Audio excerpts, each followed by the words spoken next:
Uh-oh. Well. It's Friday. Man, it is Friday. Yeah, this that new season music. I'm telling y'all, it's Friday. It is time to talk the Dallas Cowboys. Let's go. Welcome, Cowboy fans, Cowboy haters alike. I'm the G. I'm the host of Let's Talk Cowboys, where we talk facts.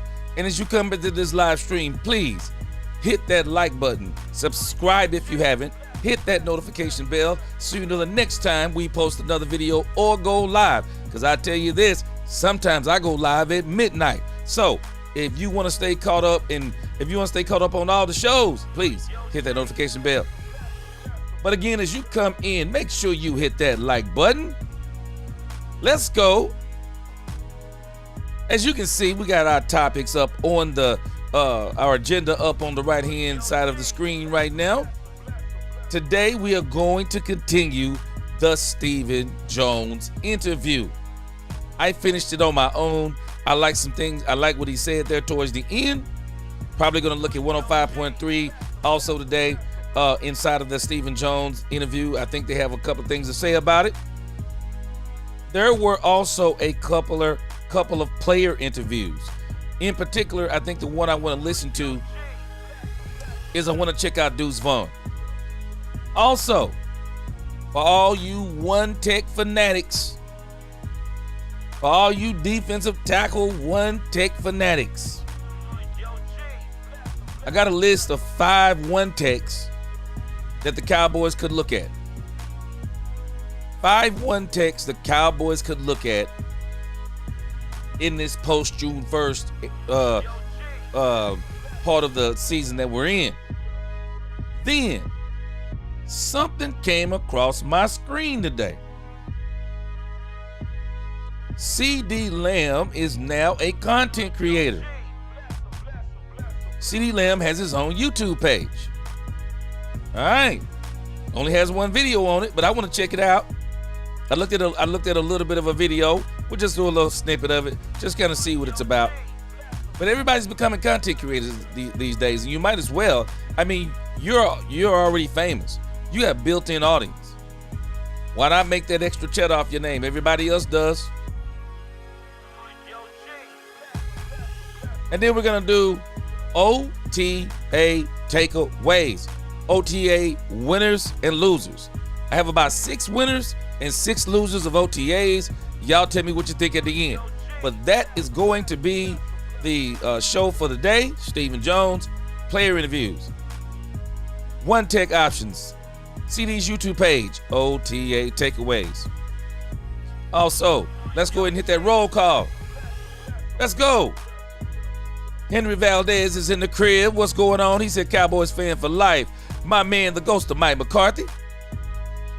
You're haunting me. He said one of my 25 NFL wishes came true. I get to enjoy the drama of Rodgers and Tomlin pairing this season. Yeah, that is going to be funny right there. I want to see how it turns out. Daniel Lim in the crib. What's going on? He said Cowboys lost a true legend today. I saw that. Tom Rafferty. Prayers for the Rafferty family. No doubt about it. Daniel Lim said, gee, that back burner of Joe's boys better be someone like DJ Reader. No, I got some other options for you today. DJ Reader to be looking at if it's not Ramsey, because we do need another defensive tackle. I got some other options today. And these options today are going to be based upon Mozzie Smith. Lord Nova 95, 85, I'm sorry, in the crib. Larry Cabal in the crib. What's going on, Bumpy 5X? Yes, sir. Good to see you again. Yep, East Texas, tapping in. Bumpy, they don't know what's up, Bump TY, and I think that's Bump TY5X. So, but I call it Bumpy. Hey, they don't know what's up. I see you with that Pip C. Is that Avatar? Yes, sir. Randall Armstrong, let's talk about it. Yes, sir. Robert Simmons in the crib. Let's go. Mr. J. Yes, sir. Jared Thomas, number 1 Dak Prescott fan. I'm number 2. He said, I think this will be an undercover elite team. He says, when the media finally admit that Josh Allen and Lamar Jackson are playoff chokers, according to the Dak Prescott logic. Yeah, they moved the goalpost for sure. LaQueen Jackson in the crib. What's going on, my Dallas Cowboys sister? All right, we got Ty Kirby Sr. in here. What is going on? USMC, what up? Joe Trashina or Tranchina, what's going on from Italy? Good to see you. Let's go. Robert Simmons, yeah, we're going to talk about that one tech today. Edgar Hewitt, what's going on? Oh, don't you say anything about Kyle Pitts on here, Edgar. There's some people don't want Kyle Pitts. You know what? There's another tight end that they're saying that the Cowboys, I think it's the one from the Cleveland Browns, speculative. Someone's always tied to the Cowboys. Hallelujah. What up? Katharina Kiss, what's going on? All right. Quack up in here. What up? Let's go. All right, I'm going to get a couple more, then we're going to get started. All right. Let's go. We got Ty Howard in here. Georgie George Cowboys in here. What's going on? Luis Ortiz, what up, what up? Let's go. Cute town dude in the crib. All right. Let's go. Let's go. All right. Let's get back to this Stephen Jones interview. I released a video about this today. Stephen Jones. Stephen Jones says something at the end of this interview. I don't know if y'all listened to it. If you've seen my video, you already know what I'm talking about. But boy, Stephen Jones, at the end of this interview, dropped some megaton bombs. He really did. Manuel Reyna, what's going on? Hey, he went nuclear. I'm telling you. Uh-oh, my man Jigga Man, what's up with you? Let's go. Stephen Jones went absolutely nuclear in this interview. And who he went nuclear on. Now, I don't know if y'all remember, but I've seen this on X. There have been certain Cowboy, I don't know, call them what you want to, certain Cowboy fans, some even content creators, they have been saying things like, we've seen this before. No, let me rephrase it. Not that we've seen this before. They said we heard this before. All this stuff with Jason Garrett, culture. Mike McCarthy, culture. And I do think that Jason Garrett actually tried to do it, I think, a little bit more. I think he tried to do it a little bit more than Mike McCarthy did, because I just thought Mike McCarthy was so poor when it came to this culture stuff. I mean, it was like it was like an afterthought. I mean, nobody believed it. But when Jason, I'll give Jason credit. When Jason first came in, Jason was talking a lot of this culture stuff, and I do think people were listening. Y'all hold on. Y'all just ignore the screen. I'm making a couple of adjustments on the fly.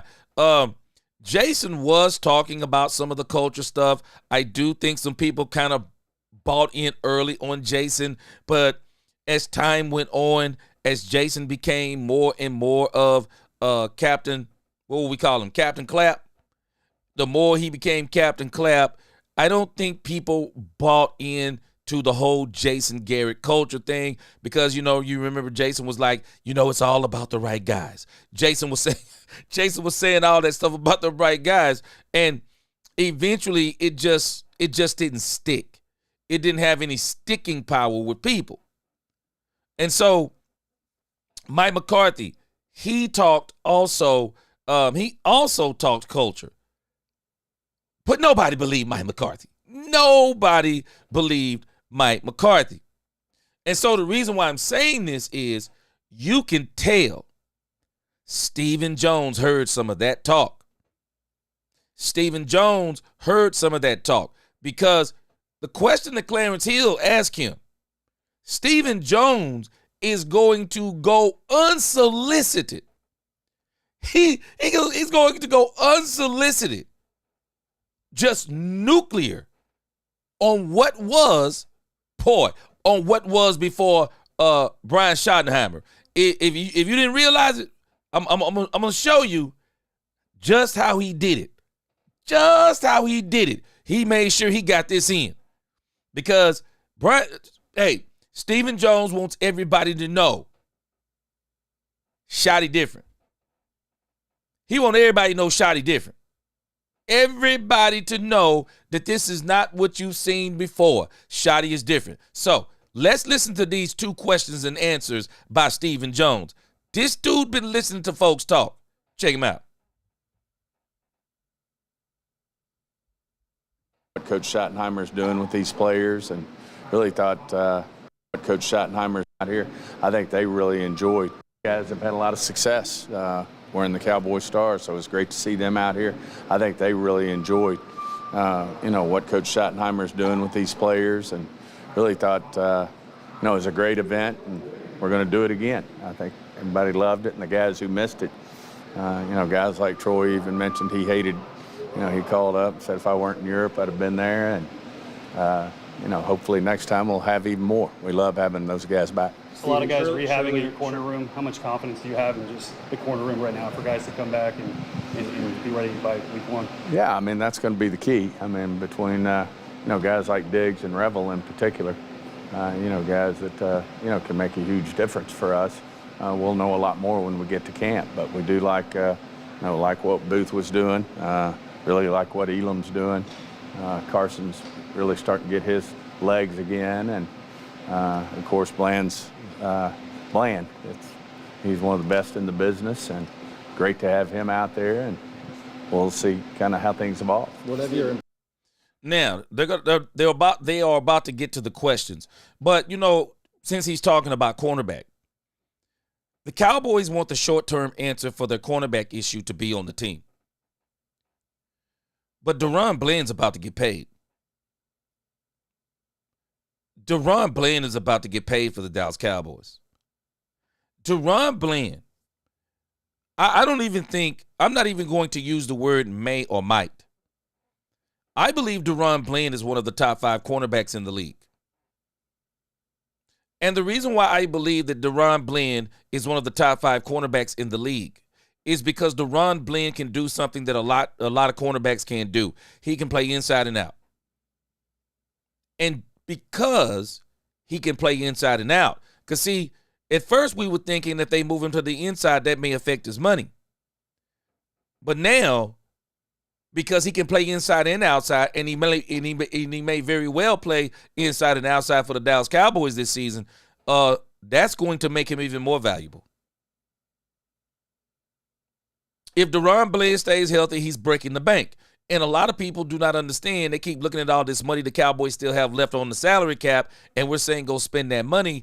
The Cowboys are also understanding. They have guys to sign. Brandon Aubrey. I forgot about Brandon Aubrey. This is Brandon Aubrey's last year on that contract. Brandon Aubrey about to break the bank. He's about to probably be the highest paid kicker. You got Deron Bland. So now you got Deron Bland. You got Brandon Aubrey. Man, I'm telling you, boy, I hadn't seen my sister Angel the Rebel Chicks in a couple of days, but I can tell you this. Jalen Tolbert about to break the bank too as a third wide receiver. He about to break the bank. The Cowboys got to think about George Pickens. And I don't know if they're going to be able to pay everybody. Jalen Tolbert may literally have to take a pay cut to stay here. Because if you look at what third wide receivers are making, somewhere around $12 to $15 million a year, well, some people say that Jalen Tolbert isn't as good as Bateman for the Baltimore Ravens. But I would dare say that may have been in the past, but I think Jalen Tolbert makes another step this year. That joker going to get paid too. But I digress. Deron Bland's about to get paid. And the Cowboys want their cornerback issues answered in the short term. I do not think Trayvon Diggs is long-term answer for Cowboys at the cornerback position. I don't think he's a long-term answer. The Cowboys are basically saying, we still got you on the contract for this year, and if we can get some work out of you, we're going to get that work out of you, but after this season, it's going to be over. it's going to be over. I don't think the Cowboys are going to rework that contract or any of those things. I mean, unless Trayvon Diggs come back and just ball out. But even then, you got to make a decision between Trayvon Diggs and DaRon Bland. I got a feeling they're going to pick DaRon Bland. All right, let's see if we get to the two questions that I'm talking about as Stephen Jones is still as Stephen Jones is talking about Brian Schottenheimer. Impression's been of how Shotty runs practice. Yeah, here we go. Oh, I love it. Yeah. Has it been what you expected, more? I think it's more. I mean, the biggest thing of all is, between him and his staff, it's authentic. I mean, you see the energy, it's natural, it's rubbing off on the players. Now watch this. Brian Schottenheimer, Stephen Jones, just listen to what he's saying. He's saying very specific things. And you can tell he's speaking specifically to narratives that the doubters were trying to put out there about Brian Schottenheimer. Before they ever seen Brian do anything, Stephen is saying, in a sense, yeah, I told you so, but not only did I tell you so, Stephen Jones is saying Brian Schottenheimer is the real deal. Notice the word he used, authentic. Authentic between him and his staff. Authentic. And he's saying that it's rubbing off on the players. Luis Ortiz, you can't just care about the end result. I respect what you're saying, but you can't just care about the end result. You have to care about the whole process. You really have to care about the whole process. You have to care about the process because this is what Stephen Jones is about to break down. If you hadn't listened to this, something had to change. Not only did something had to change, it has to change.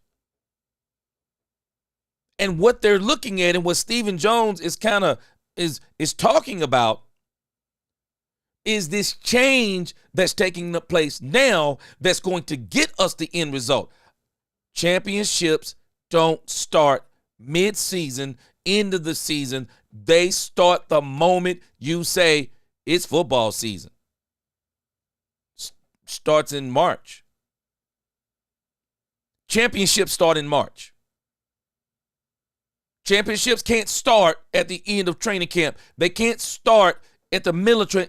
You must be putting these things in place because Stephen is saying what Brian is doing, we're going to see the result on the field. Michael Irvin is saying the same thing. We're going to see the result on the field. And so you got to get this stuff going early. The culture matters. Coaching matters. And these things that Brian is doing, Stephen is emphasizing authenticity, unity, communication between the staff, the players. And notice, listen to this next part. See Dak out there. I saw him getting involved and having a lot of fun with it. But, that's the thing about this game. People start. Did you notice? Having fun. Tell me who said that with the Cowboys over the last 2 seasons. Tell me who said that. Fun matters, especially when you're talking about young players. We're talking about young players. You're the 3rd youngest team in the league. Fun matters. And fun don't mean you're horse playing. Fun don't mean you're not taking it serious. Fun means you're taking it serious. Things are serious, but you're not taking yourself so serious that you turn it into a military style camp. No, we're going to have fun. We're going to have fun. We're going to work hard and we're going to have fun doing it. We're going to work hard and we're going to be united doing it. We're going to work hard because that's going to be our culture. It's going to become second nature to us. And so Stephen Jones is really saying, because they're really not soliciting all this stuff out of Stephen Jones. He's just giving it. He's just giving it because he's going somewhere. Because y'all remember, even last year, Michael Parsons told Derrick Henry right there on stage, glad you didn't come to the Cowboys. We would have ruined you. We were a mess last year. You know what he was basically saying? We were not having fun. I bet you will not find anybody hardly that'll tell you they had fun on the 2024 Cowboys. I bet you they were all walking around on eggshells. It was crazy. But Stephen Jones, even him, anybody noticed how happy he is? Yeah, they're all having fun. Check him out. Started playing this game because they loved it, and you want to make it fun, and you want the energy levels high, and I think Coach Schottenheimer's getting that done, and getting it done in a way that the players embrace it and want to be a part of it. Now, listen what we said. If you listen to some of the things that came out about this team in the offseason, how it was under Mike McCarthy, everybody is saying the same thing. It wasn't fun. They're not saying it in that very specific language, but they're saying it's pretty tense around here, man. And there were players, and you have to be very careful when you have this going on your team. When you have a group of individuals that don't like what they're doing. They're just doing it to get paid. It has become so laborious to come to work, the only thing they can look forward to is the paycheck. Stephen Jones is saying players don't just play, and that's the part people missed about what Dak Prescott said. Players don't play just for the money. Actually, when you're good, the money is going to come automatically.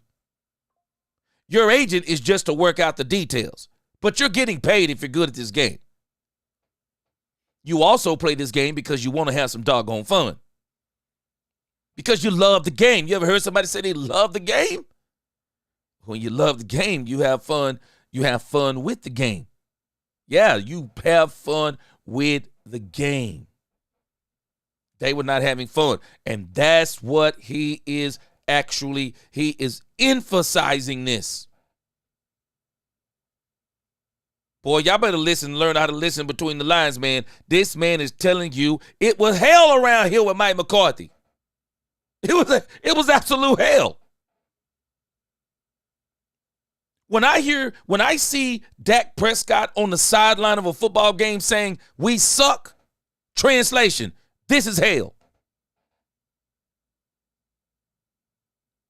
The owner, the coach, are at odds with each other. Players are at odds with each other. Man, this is hell. Stephen Jones is now emphasizing, yeah, it's fun around here again. It's fun again. It's energy around here. Yeah, we got some things going. Yeah. Yeah, he's saying it. Yeah. This stuff that we're talking about. Let me read hallelujah here. Hallelujah. I'm excited about this year. Hallelujah. Guess who else excited about this year? The players. The players. They're excited this year. And you're right. Health is the key. Now, we already had our injury bug, hallelujah. Hopefully we don't get it again. He said if we can remain healthy, yeah, I think our ceiling could be the championship game. Yeah, I think we're going to have a great chance. I do. I think we're going to have a great chance if we stay healthy. And the key is Dak Prescott staying healthy. I'm telling y'all, I'm going to talk about this a little bit later, not a lot. But the key is Dak Prescott staying healthy. For all the Dak Prescott haters, stop thinking that you want Joe Milton III to be the quarterback for the Cowboys this year. Because I promise you, you're not winning 12 games if he starts the entire season. You're not winning 12 games. You're not. They're already talking about this. If you're listening to them talk about Joe Milton, I've told you before, Michael Irvin said, talent is extra. Because everybody has talent.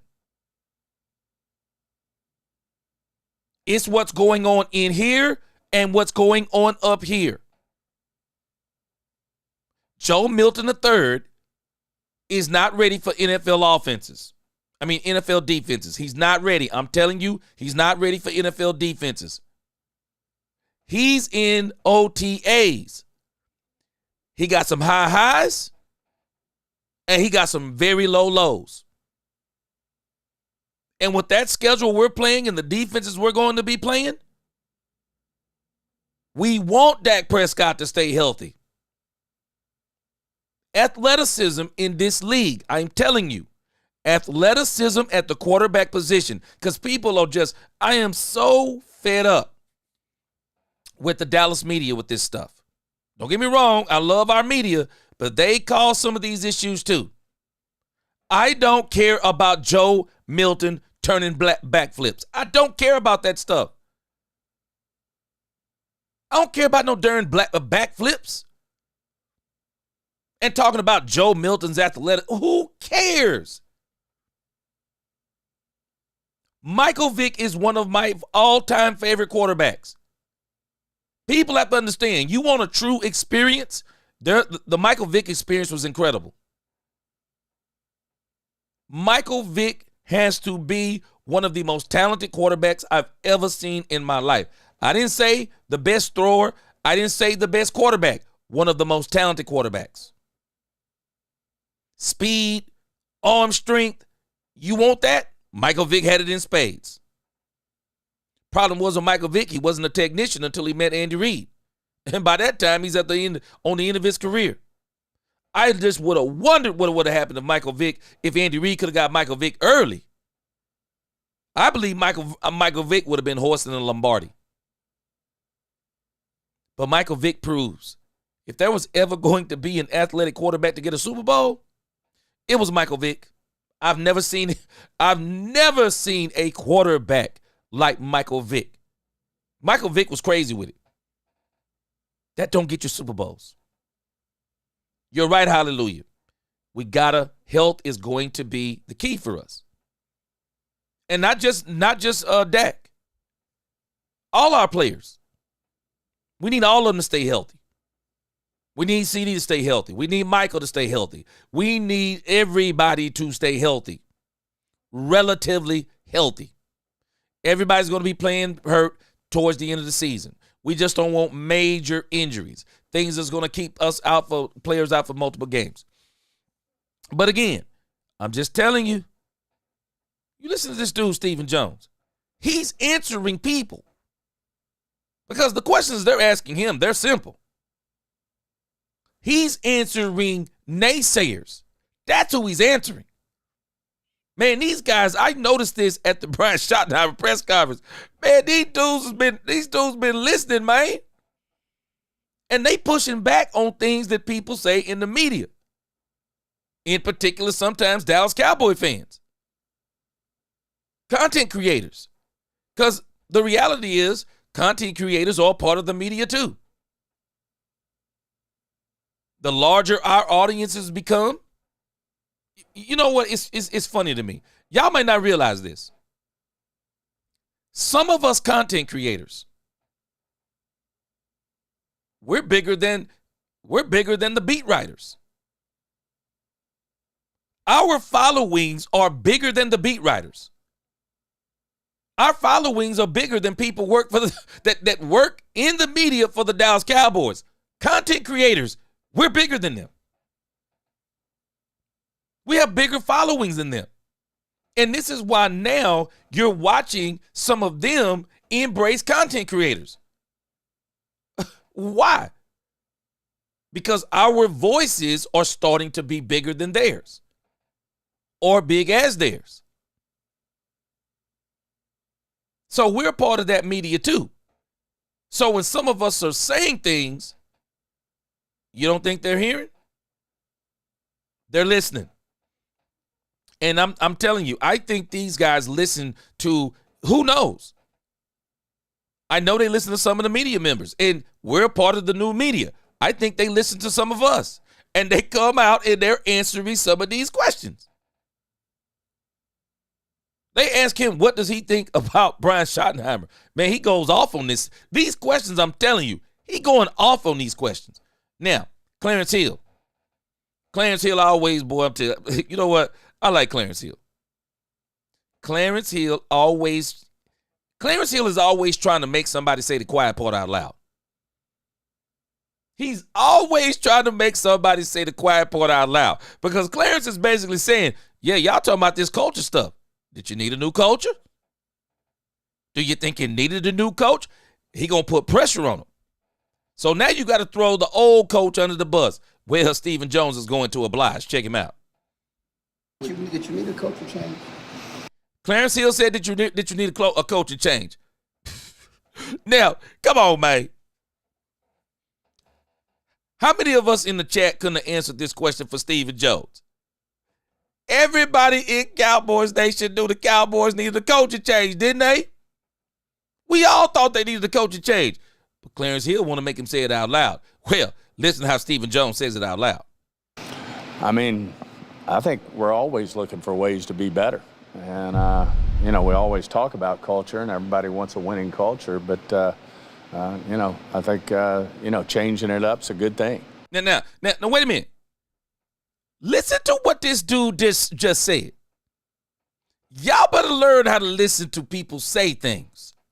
Do you know what this dude just said? Everybody talks about they want a winning culture. Everybody talks about they want a certain type of culture. Brian didn't just talk about it. Brian is being about it. You ever heard somebody talk a good game, but they don't walk a good game? We were excited when Jason Garrett started talking about culture. Yeah, we want the guys. We want the right kind of guys. We want character guys. We want the right kind of guys. That was Jason Garrett, wasn't it? Trust the process. Even if you make a mistake. Good job. Let's go, guys. That's Jason Garrett. Problem is he talked a good culture. But the culture wasn't quite there. The culture was not quite there with him. Mike McCarthy came in talking culture. I'm sorry. That was broken. That man came in and just self-sabotaged himself from the beginning. He lied talking about he watched all the tape on the Cowboys, lied talking about he didn't want the playbook, when knowing doggone well he wanted the playbook. He talked culture too. And I never saw it materialize. I don't think anybody else did either. And Dak Prescott was endorsing him and indicting him at the same time. Yeah, I like him as a father figure. Yeah, I like old Mike. I wish he could come back. But all during that season when Dak was playing, we're not practicing hard. Guys aren't where they're supposed to be. That's coaching. That's coaching. A lot of things Dak was talking about was coaching. So, did you have to be a rocket scientist to say, the Cowboys, that you need a new coach? Clarence Hill is just saying, man, I'm going to make you say the quiet part out loud. I'm going to pit you against Jason Garrett and Mike McCarthy in a sense. Why is Clarence Hill doing this? Because Clarence Hill, if I'm not mistaken, mentioned we heard this stuff before. See, Clarence Hill is one of them ones who was saying that. We've heard these things before. Yeah, Stephen Jones is answering those things that Clarence Hill has talked about. Check him out. Nothing but respect for Coach McCarthy and Coach Garrett and what they've brought in the past. But Wait a minute. Hold on a second, y'all. What Jason Garrett got to do with this? He said was a coaching change necessary. The coaching change wasn't Jason Garrett to Brian Schottenheimer. It was Mike McCarthy to Brian Schottenheimer. What Jason Garrett got to do with this? Because Jason Garrett, that culture thing was mentioned too. So Stephen Jones is saying, yeah, I heard y'all. I heard you and I saw you. I saw people on X literally putting up receipts of quotes from Jason Garrett and Mike McCarthy. Stephen Jones, I'm telling y'all, he saw this stuff. He either saw it or heard about it. And so when they ask him about the coaching change, What does he do? Not to throw Mike McCarthy and Jason Garrett. Man, Jason Garrett been gone. What Jason Garrett got to do with this? Everything. Because he heard what the naysayers were saying.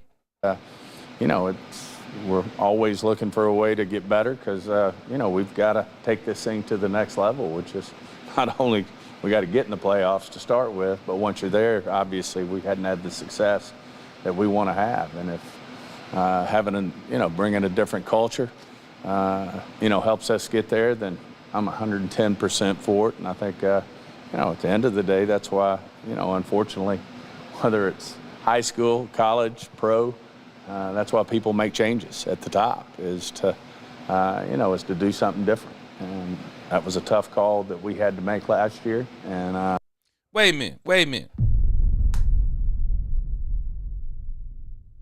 It was a tough call they had to make.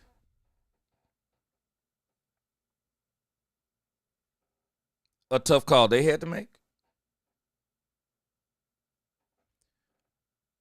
I thought Mike McCarthy turned the Cowboys down. I thought people said Mike McCarthy turned the Cowboys down. I'm telling y'all, I said this way back then. I don't care what anybody say. Nah, he didn't turn the Cowboys down. No, they turned him down. Yeah, they turned him down. I'm telling you logic. Some people are telling you what they're telling you their feelings. Now, I'm giving you logic. I have been in corporate America. I've been there and done some of this stuff. I'm telling you, when somebody wants you, they give you an offer that you cannot refuse. They already have it planned out. When it is time for your contract, everybody pretty much smiling because everybody know. We want you here. And they don't come in talking about, okay, if you going to be here, I've been in that seat. Goes to Mike McCarthy, it seemed like you got some kind of experience in management. Tell me if this is correct. Anybody who's been in management in the chat, tell me this is not correct. I've been in this seat where someone says, okay, we're bringing so-and-so in. We really don't want them to stay, but we don't want to fire them. Y'all might not believe that this happens.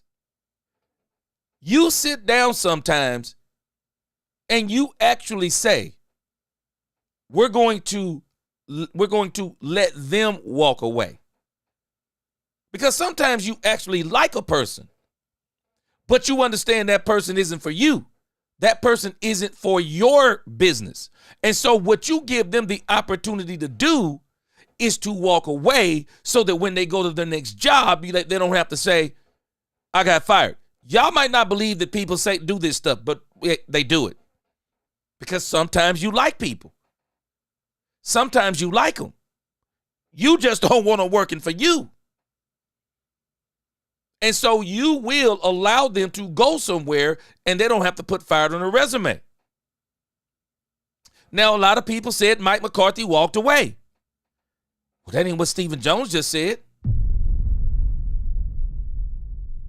How was it a hard decision? Everybody said that Mike McCarthy decided to walk away. I knew he didn't decide to walk away. Stephen Jones is saying exactly that.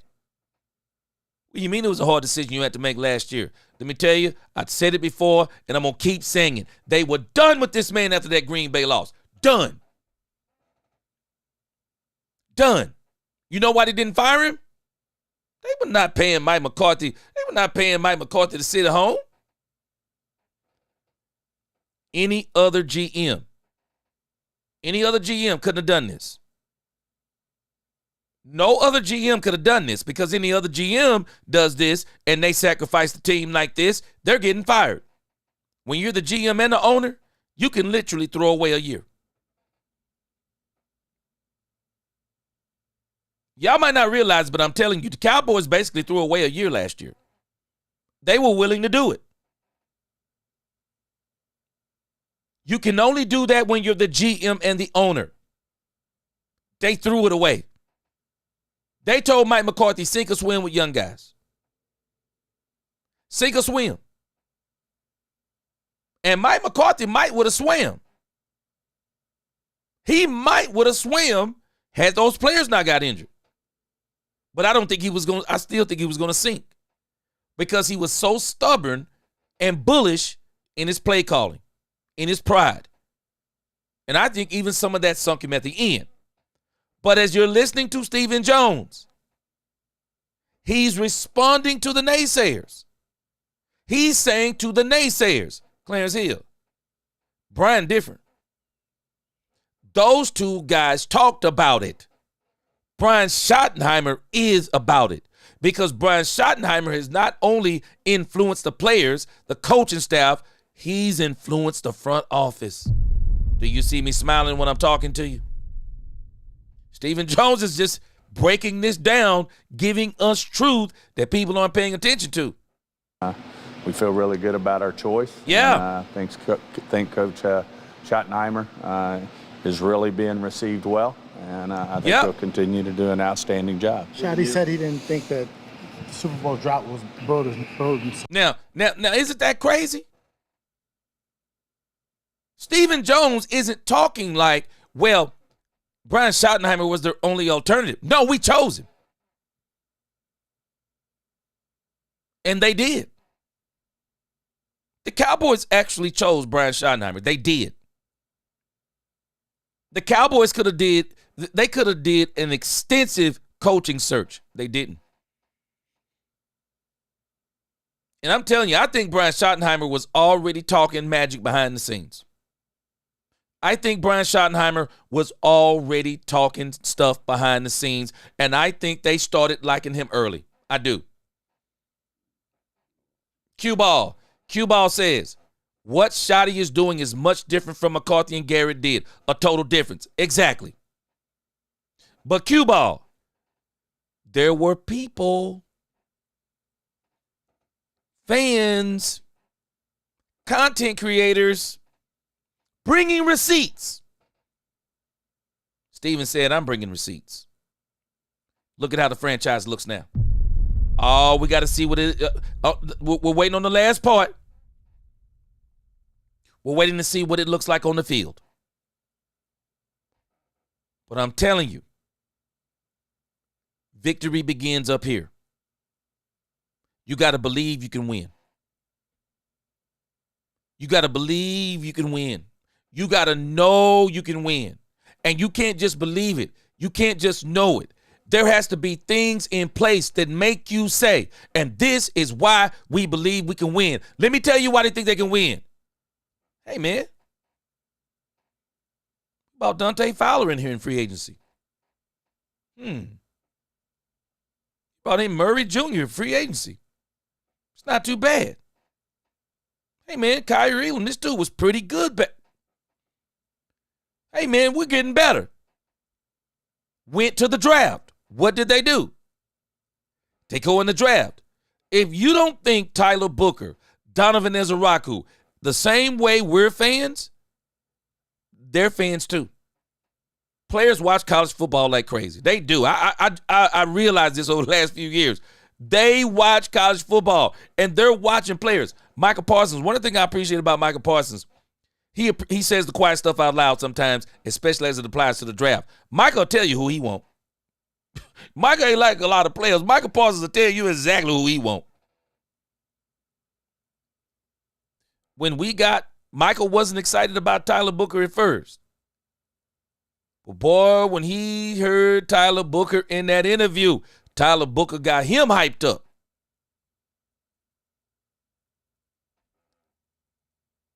They're believing that they can win now because they got Ezeraku, because they got Tyler Booker, because they got Savon Revel Jr., because they got Jaden Blue. You have to put things in place now to make me believe. We got a system. We got a culture. Hold on. Stop the press. We brought in George Pickens. That right there. That move right there. I'm telling you, I guarantee you, Dak Prescott at home when they got George Pickens? I bet you this man lost his mind. If I'm Dak Prescott and you get George Pickens, we trying to win the Super Bowl. That's what I'm thinking. We trying to win the Super Bowl. We might very well be able to win this thing because they went and got me what I needed.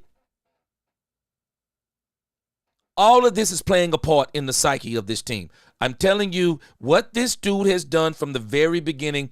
Brian Schottenheimer has engaged in what is known as psychological warfare. This man is engaged in psychological warfare.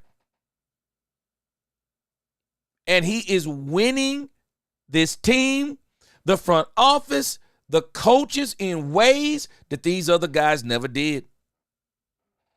My man Dominique Pittman up in here. Appreciate that super chat. Dominique Pittman.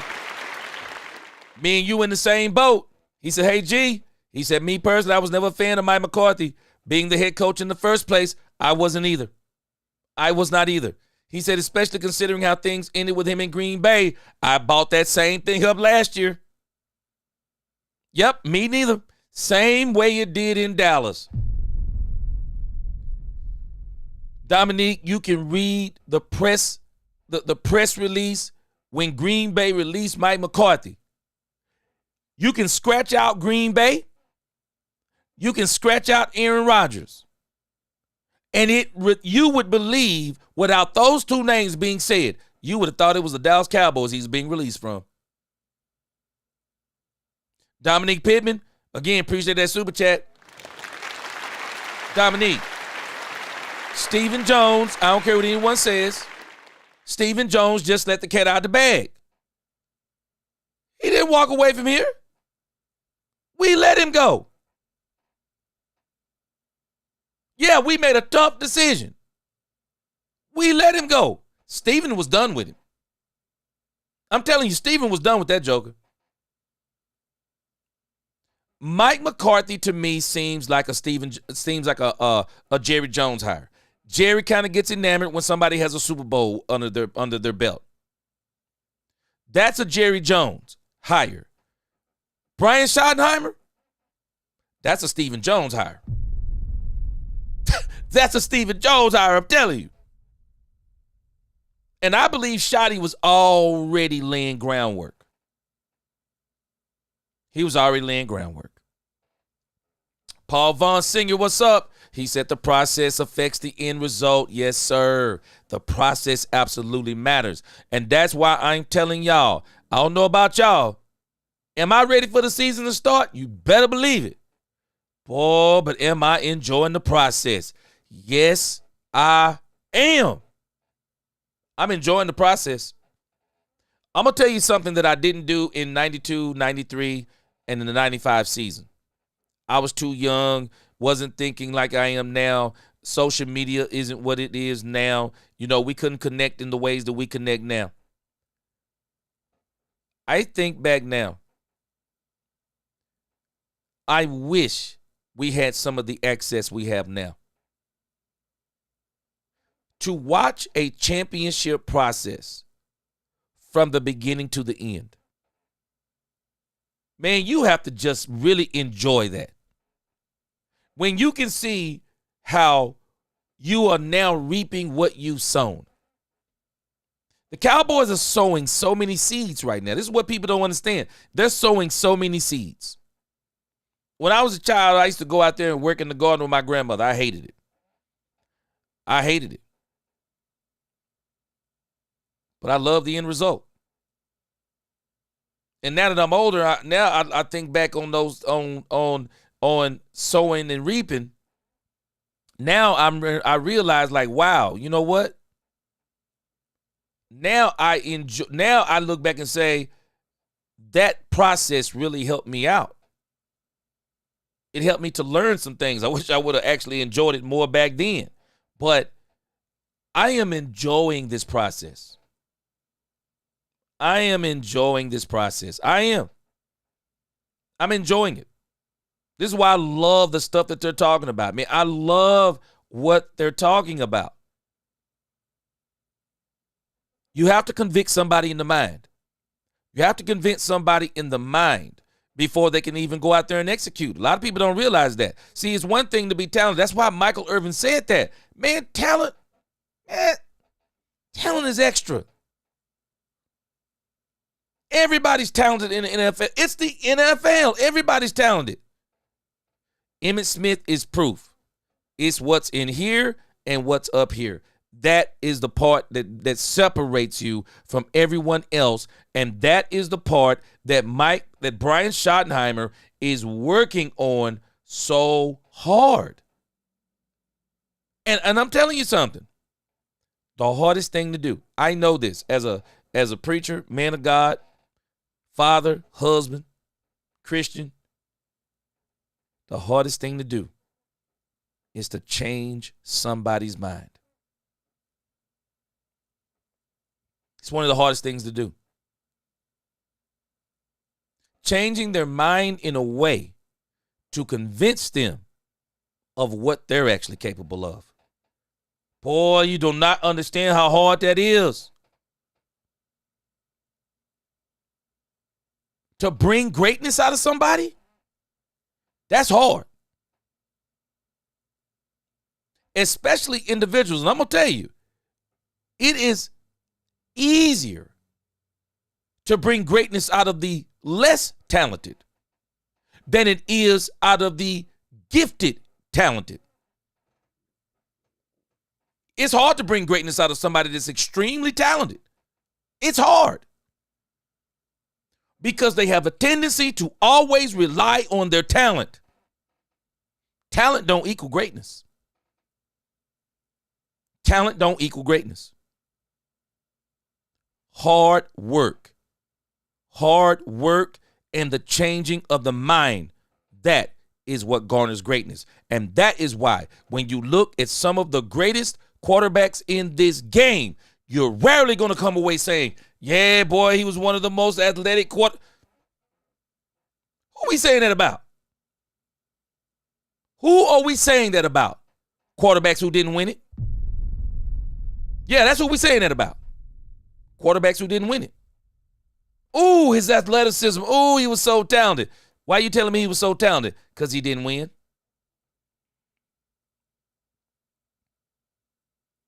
When we talk about Tom Brady, we don't say he was talented. We say he the GOAT. We don't talk about his athleticism. We don't talk about that stuff.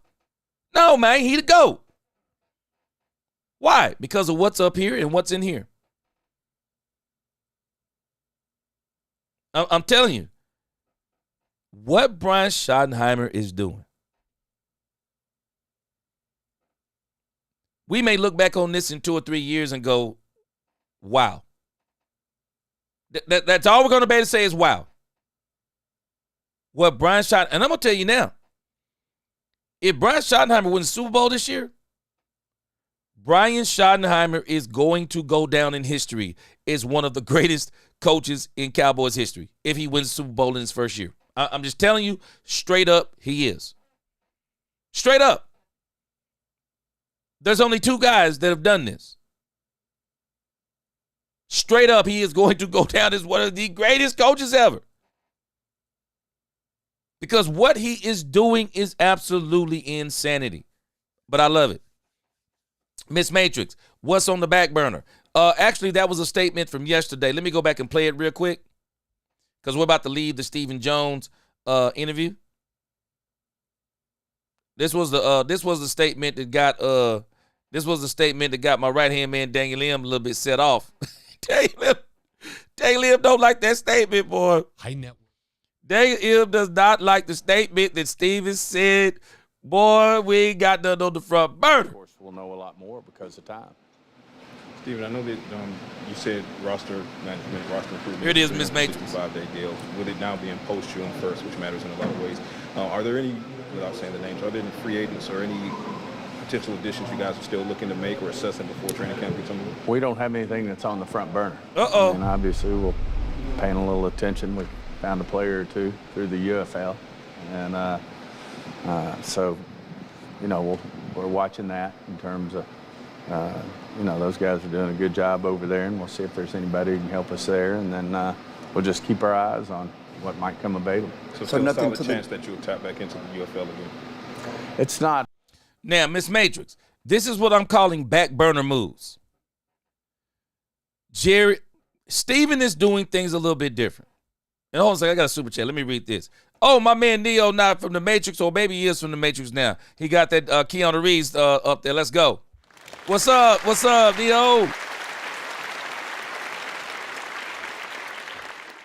Neo, yes, sir. Neo said, I'm amazed how the Jones boys actually stepped back. It's like they gave Brian the keys to Dallas. Never thought I'd see it.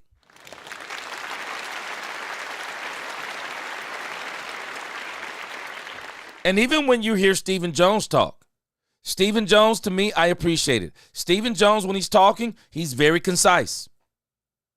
Stephen Jones is very concise. He's not like he kind of used to be. I kind of thought, sometimes it seemed like he was just trying to be abrasive for no reason. He's a lot more softer in his approach, but he's also concise.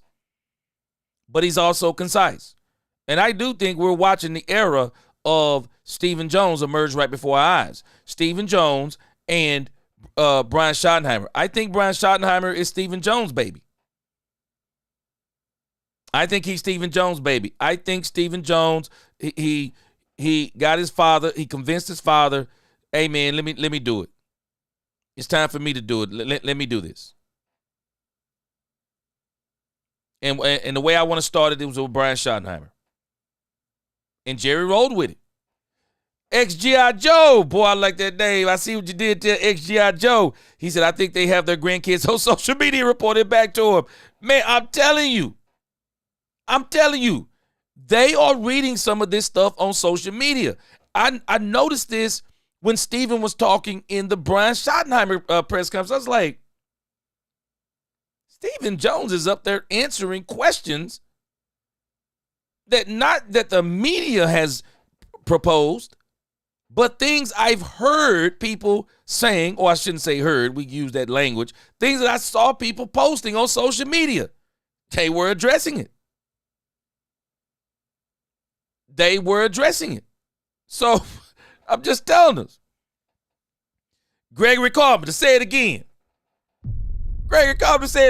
Stephen Jones was ready to get that off his chest anyway. He was glad to ask that question. Boy, he said he even told to ask that question. We moving different. Gregory Carpenter. Man, I'm telling you. Boy, it's like he was waiting on that. Gregory Carpenter, it's like he was waiting on that question, wasn't he? Man, they ain't ask him nothing about no Jason Garrett. Man, what Jason Garrett got to do with this conversation? Jason Garrett ain't got nothing to do with this conversation. He talked about Jason Garrett and Mike McCarthy. Yeah, because there were people out there on social media. Yeah, we've heard this before. Steven said, but you haven't seen this before. That's all he's saying. You haven't seen this before. Mr. Price side of the crib, what's going on? He said, I'm taking a shot right now for our coach. Yes, sir. I got on that bandwagon early. I'm telling y'all. Y'all already know. Anybody been following me? I was driving that thing. Been on that bandwagon. I said from the beginning, would I have liked to have Deion Sanders? Yeah, because I thought that he was the only one that would maybe make Jerry move to do some things to help this team win. And I'll be doggone, it was Brian Schottenheimer.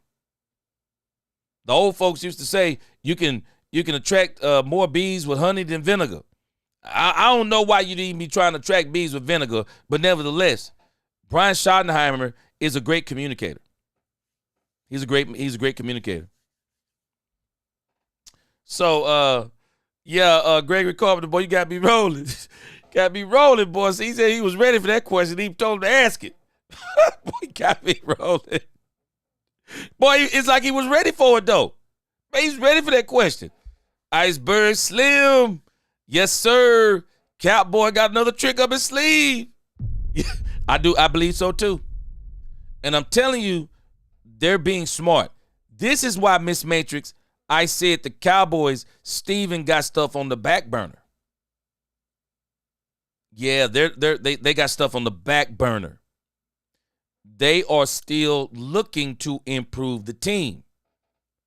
And the reason why stuff is on the back burner, where are the post-June 1st cuts? My expectation is that people were going to start dropping like flies on Monday. Well, nobody's been dropping. Nobody's dropped. So the teams who know absolutely they're going to get rid of players, they know it. These teams already know there are players they're going to get rid of. But rather than them letting those players fly out there, they're hoping that there will be some team that's desperate, or some team maybe get an injury, and then they'll pick up the phone and say, okay, we lost this person, or this person isn't shaping up to what we wanted, so what will it take for us to get that player from you? Jerry said, Steven is saying, nah, we're not front cooking like that.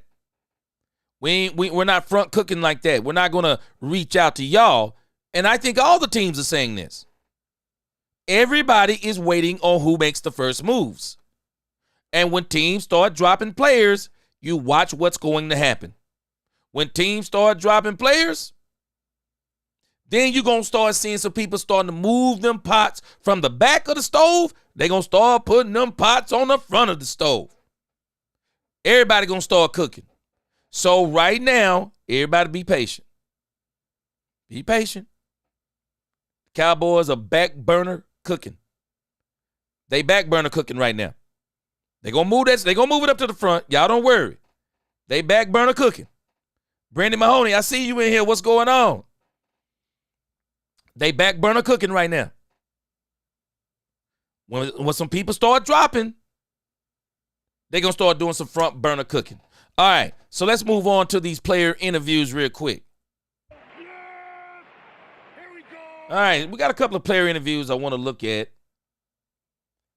And we may even include no, we'll go there towards the end. All right, so Dallas Cowboys, there are some, let's see. There were some interviews, a couple of more interviews, and the interview that I am looking at here, and again, let's see how long they are. If they're not long, we can listen to all of them. Why not? It's Friday. Great day to be a Dallas Cowboy fan. So there are three: Maurice Leafau, Wanye Thomas, Deuce Vaughn. So let's go from Maurice to Deuce Vaughn. So we'll do Maurice and we'll work our way to Deuce Vaughn. Have you had a head coach? All right, we're going to work our way over here to Maurice. Let's see what we're working with here. Have you had a head coach that wears a backward visor in practice before? No, this is my first one. Yeah. So what do you make kind of his coaching style? I mean, I love it. I love he's just his, that's his personality. I love that he is who he is. Kind of has that. Wait a minute. Can y'all hear what's going on in the background? Ping pong is going on in the background. Ping pong is going on in the background. Yeah. Continuing, as Michael Irvin said, competition under pressure. Continuing to keep that competitive nature going.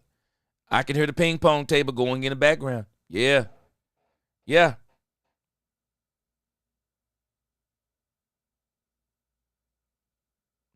Let me read what Corliss Piper. Corliss Piper, what's going on? Corliss says, people want to say Shotty will not be a good coach because it took 26 years. But Shotty observed all those years and saw what works. Facts. Straight up facts. Superstar status in here. What's up? Yeah. Yeah, they did, G. They definitely punted away last season. Superstar, threw in the trash. You can only do that when you the GM and the owner. You ain't doing that on no other team. You getting your butt up out. Man, you can't do that on no other team. Yeah. XGI. Boy, I love this name. XGI Joe. That makes a lot of sense. Seeing how the season went down. Exactly. Yeah. Facts. 03, what up? What up? What up? I'm telling you. But yeah, man, they're continuing the team build back there in the background. I love it. I love what they're doing. And you can just hear the ping pong table going in the background, man. Just continuous. This team, what they're doing right now, love. It is relentless team building. Relentless team building. Brian Schottenheimer is smart. We got a ping pong table. As a matter of fact, we're going to move it out of the this outside part right here. Man, boy, I got so many boxes and stuff trying to finish this inside part. But once we get this inside part finished, I'll show it to you guys during the football season. We're going to work on this outside part of this. But we got a ping pong table out there. And let me tell you something about a ping pong table. I'm probably going to move it to the garage. But it's strange when you got a ping pong table, man. Ping pong tables and pool tables are almost the same. When folk walk in your house and you got a pool table, people walk in your house, you got a pool table, they immediately want to play pool. They see you got a ping pong table, they immediately want to play ping pong. And it's one of those things, those are the type of games, man, you immediately start bonding when you play those type of games. They're very competitive, but they're fun at the same time. So I understand what he did by moving that ping pong table into that locker room. Now, me, I'm trying to move the ping pong table out of there because I'm trying to make it into a larger part of the studio so that we're going to be able to do some things in there during the football season. Superstar status says, yes, victory is mine. Victory today is mine. Yeah. It's got to start in the mind. He working hard. My man Lost in Translation. Salute. What up? All right. I ain't seen Angie on here in a couple of days. She always say that C.D. Lamb is a boyfriend. I wanted to ask her if Maurice Leafau will change her mind. Robert Simmons, he said, yeah. He said, no, G. Stephen Jones and Will McClay, chosen brain, not Jerry. Yeah. Will McClay is involved in there too. No doubt about it. Will McClay is involved in there too. I agree with you. Yeah, they doing work, man. They doing work. And what has really helped them is Brian Schottenheimer. Brian Schottenheimer has helped them work together better. Yeah, Solomon Thomas definitely signed with the Cowboys. Yeah, no doubt. That's Dak Prescott's doppelganger. Solomon Thomas is Dak Prescott if he was a defensive tackle. He actually said that people be mistaking him for Dak Prescott. What up, Gary Bookwalter? What up, my brother Roger Terrell? What's going on, man? I got to call you, see what's going on with you. All right, let's check out Maurice Leafau. It's only about 3 minutes. Let's check him out. Stephen White, what up, man? I see you. What's going on with you, man? Let's go. Swagger and just brings it to the table every day. And, you love that from a head coach, just showing you who they are and showing you that they're ready to work and that they're going to show up to work and have that energy to get better. Yeah. How different does it feel?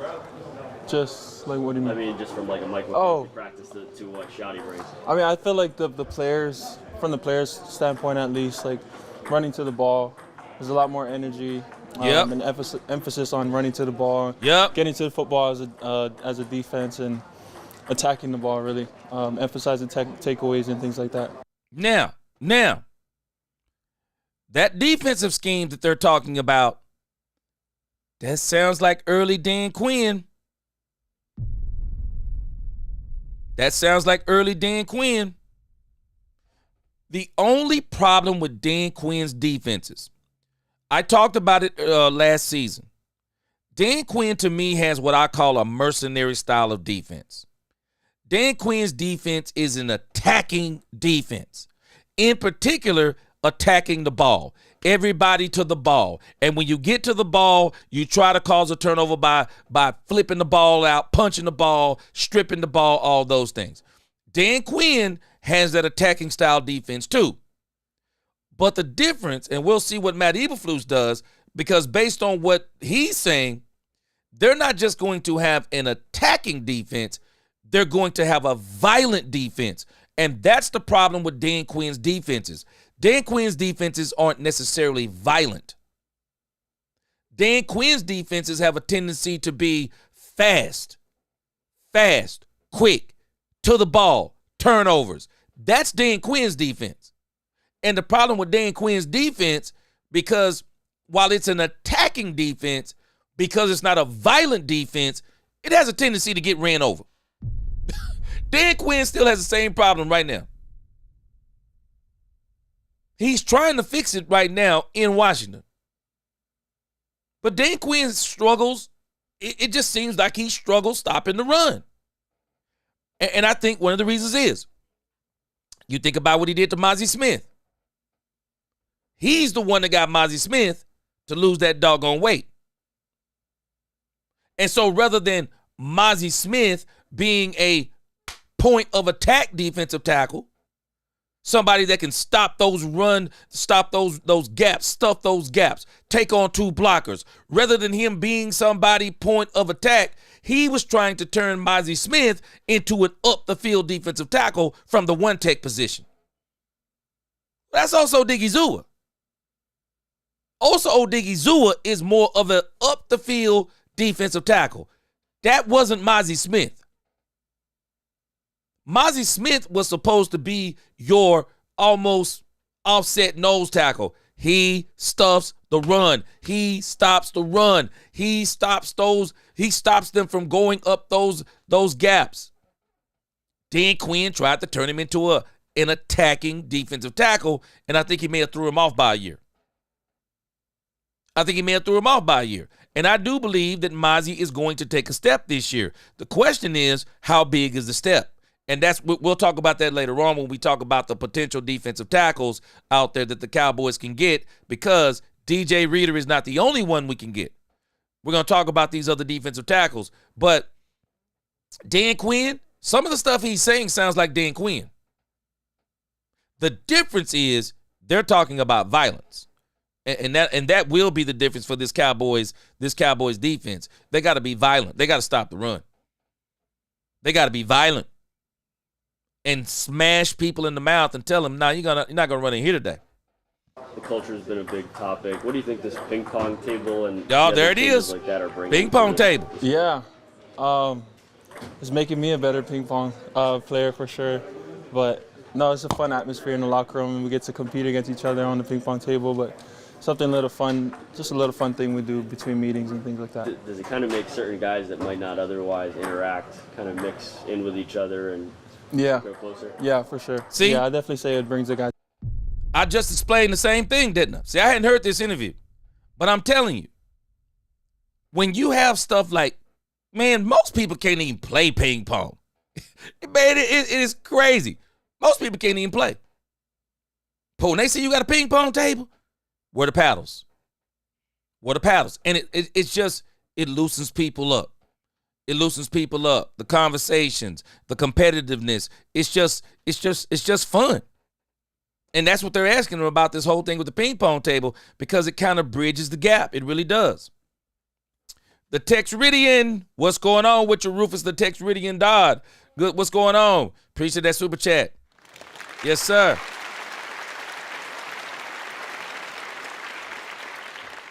What's going on, David Ivory? Yeah, I love everything they're doing. It's looking good. Superstar status. I think if Jerry does step out of the way, they already have the GM. They may actually give Will McClay that official title, because that's basically what he is. And if he isn't, he's definitely getting paid like one. Randall Armstrong, can we go 13-3? Well, the simple answer, Randall, is no, because there's 17 games. So we either got to go 13-4 or 14-3. But we'll see what it looks like by midseason and see if the Cowboys are going to be able to get – I think they're going to get double-digit wins.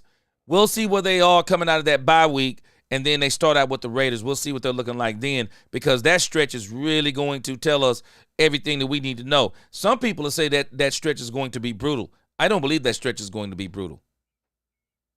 I think that stretch is going to be revealing. And that's why I love it.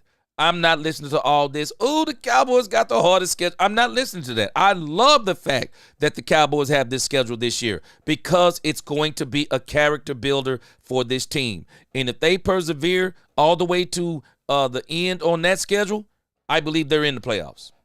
And not only are they in the playoffs, they'll make a little bit of noise because a schedule like that, you're basically running the gauntlet. And that's going to build character. It's going to reveal to us and them if all this culture talk is really what it is, because when the rubber meets the road and when their back gets against the wall in that tough part of that schedule, we're going to really see what they're made of. But I'm confident that Brian's going to be able to pull it off. Together.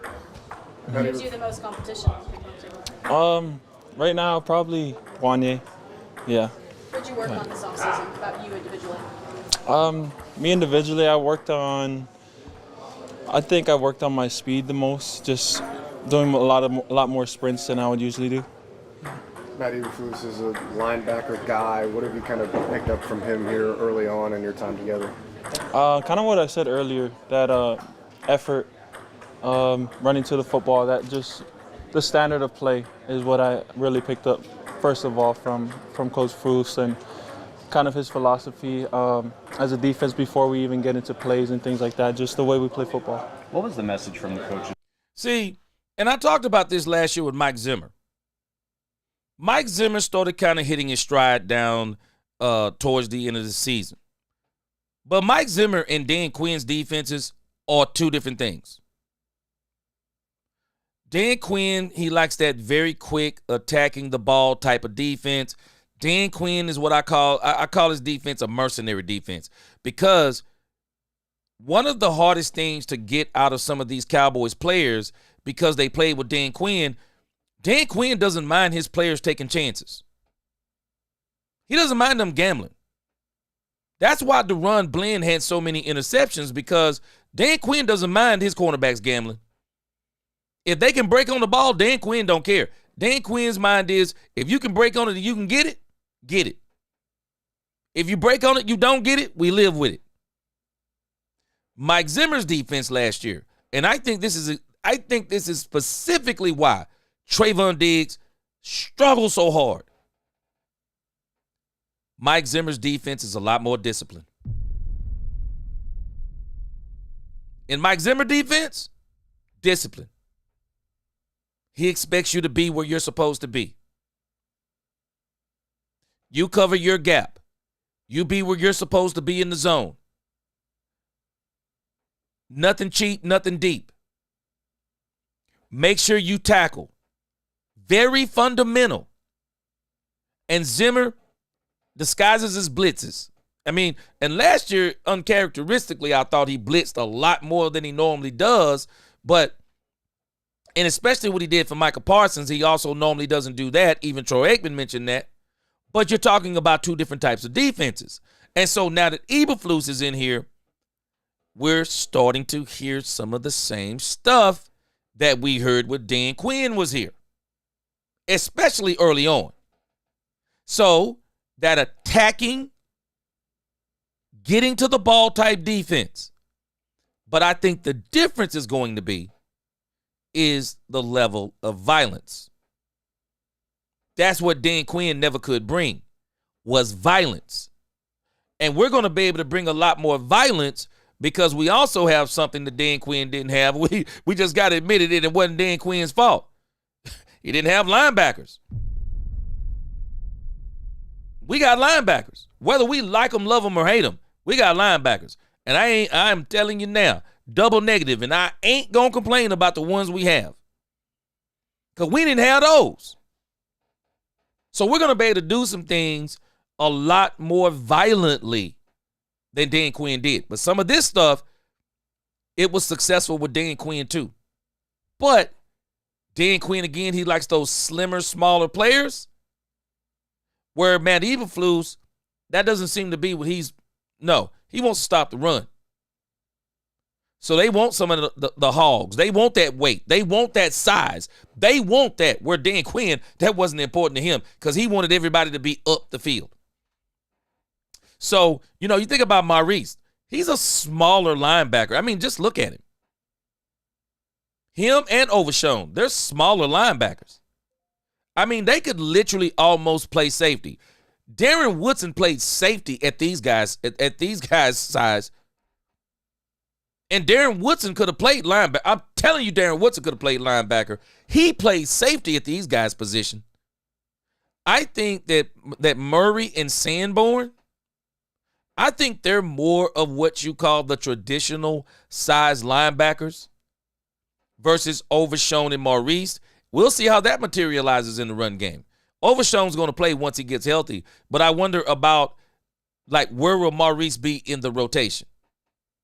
Because, again, Brian Broaddus was talking about the fact when you look at Maurice, the way he plays linebacker, because he's a smaller linebacker, he can't undercut blocks. He can't get through blocks. He has to get around blocks. And so, unfortunately, he has to be careful with that because he'll take himself out of run lanes or he may create run lanes. But again, I think he's going to be good. This is a good kid right here. I think he's going to be a very good player for the Cowboys as time goes on. Just when the new coaching staff came in, I'm sure they had a whole bunch of team meetings and addressed you guys as a group. What was sort of the message of what they wanted to build here culturally? What I got at least was just a team that's very close, a team that supports each other no matter what, on and off the field, shows up for one another, and team that has one goal, and we're gonna work towards that goal. Yeah. Coach Shoddy said earlier. Now, do y'all notice this keeps coming out? Creating a team that has each other's back no matter what. I'm telling y'all, this was a problem with this team under McCarthy. It was 3 different teams: offense, defense, special teams. Finger pointing, blaming. Just nonsense was going on. Shoddy is trying to create trust. Trust. Accountability. A family. So that when they find themselves with their back up against the wall, they don't crumble. Michael Irvin, he needs to trademark this. Competition under pressure. Not competing against each other. Remaining competitive under pressure. Because the pressure is coming. Especially with the schedule they have. Pressure is coming. Some of these games might come down to the last quarter, the last 7 minutes of the game. What do you do under pressure? Pressure is either going to burst a pipe or it's going to create diamonds. Brian Schottenheimer is trying to create diamonds. Today that he was asked about the Super Bowl drought and said, I think we might win this year. I think so. What does that do to have that kind of confidence from the coach? Like I said earlier, just that energy, that mindset, it's infectious to the players, and so I think we feed off of it for sure. We come in here and our head coach is ready to go, so we know that we're going to get that from him. So we're going to show up to be there to work with him as well. Yeah. Thank you guys. Appreciate it. Don't settle for less. Here's what other. Now, one of the things that people have said about Brian Schottenheimer, they said, you've heard other coaches say it who've worked with Brian Schottenheimer. They said the one thing you're not going to have to worry about with Brian Schottenheimer is his players being prepared to play the game. They said his offenses were always prepared. Yeah, they said they were always prepared. Now, that don't mean you're going to win every game because your offenses are prepared. But it definitely means that they're not going to look the way some of our teams, the way we look sometimes when we were facing some of these teams, because it just seemed like in the big games, we just were not ready. It's just like we were never ready in the big games. It was like, to me, if I'm Mike McCarthy, if there is one game I'm going to get up for, if there is one game I'm getting up for, I'm circling the Green Bay Packers on my schedule. If I'm Mike McCarthy, and I'm telling the team, if there is one game I want to win this season, if there is one game y'all could give me for Christmas, and maybe 2 games, the Super Bowl first, and the Green Bay Packers second. got to beat the Green Bay Packers. I got to have a level of, and I know you say, people say, well, you should prepare for all games the same. Ask anybody who's ever played football when you play your crosstown rivals. Ask anybody what is the level? What's the intensity level in practice when you play your crosstown rival? What's the intensity level? When you play your crosstown rival, I'm sorry, there's a different level of intensity that week. Because you're saying something. This is bragging rights stuff here. This is bragging rights. Mike McCarthy, rather than taking Dak Prescott to meet his family, I have no problem with that. Rather than going around and revisiting all these old spots he used to be at in Green Bay, I have no problem with that. But you're a millionaire. You do that stuff in your offseason. You want to go back to Green Bay and visit family and look around and sightsee. You do that during the offseason, bruh. My expectation is, I'm like, hey, man, we come here to win. I'm not losing in front of my family with winning today. He never had his teams prepared like that. Never had his teams prepared like I don't understand it. Never had his teams prepared like that. Man, how you going to keep losing to the team that you came from? Come on, man, that's crazy. Angie up in the crib, what's going on? Angie. You see that video of Maurice? Is he taking the place of CeeDee Lamb, or is he making you have second thoughts when it comes to CeeDee Lamb? We're gonna be showing a CeeDee Lamb video here in a moment. Good to see you, Angie. All right. So let's listen to Wanye Thomas. Wanye Thomas has been working out with the ones, y'all.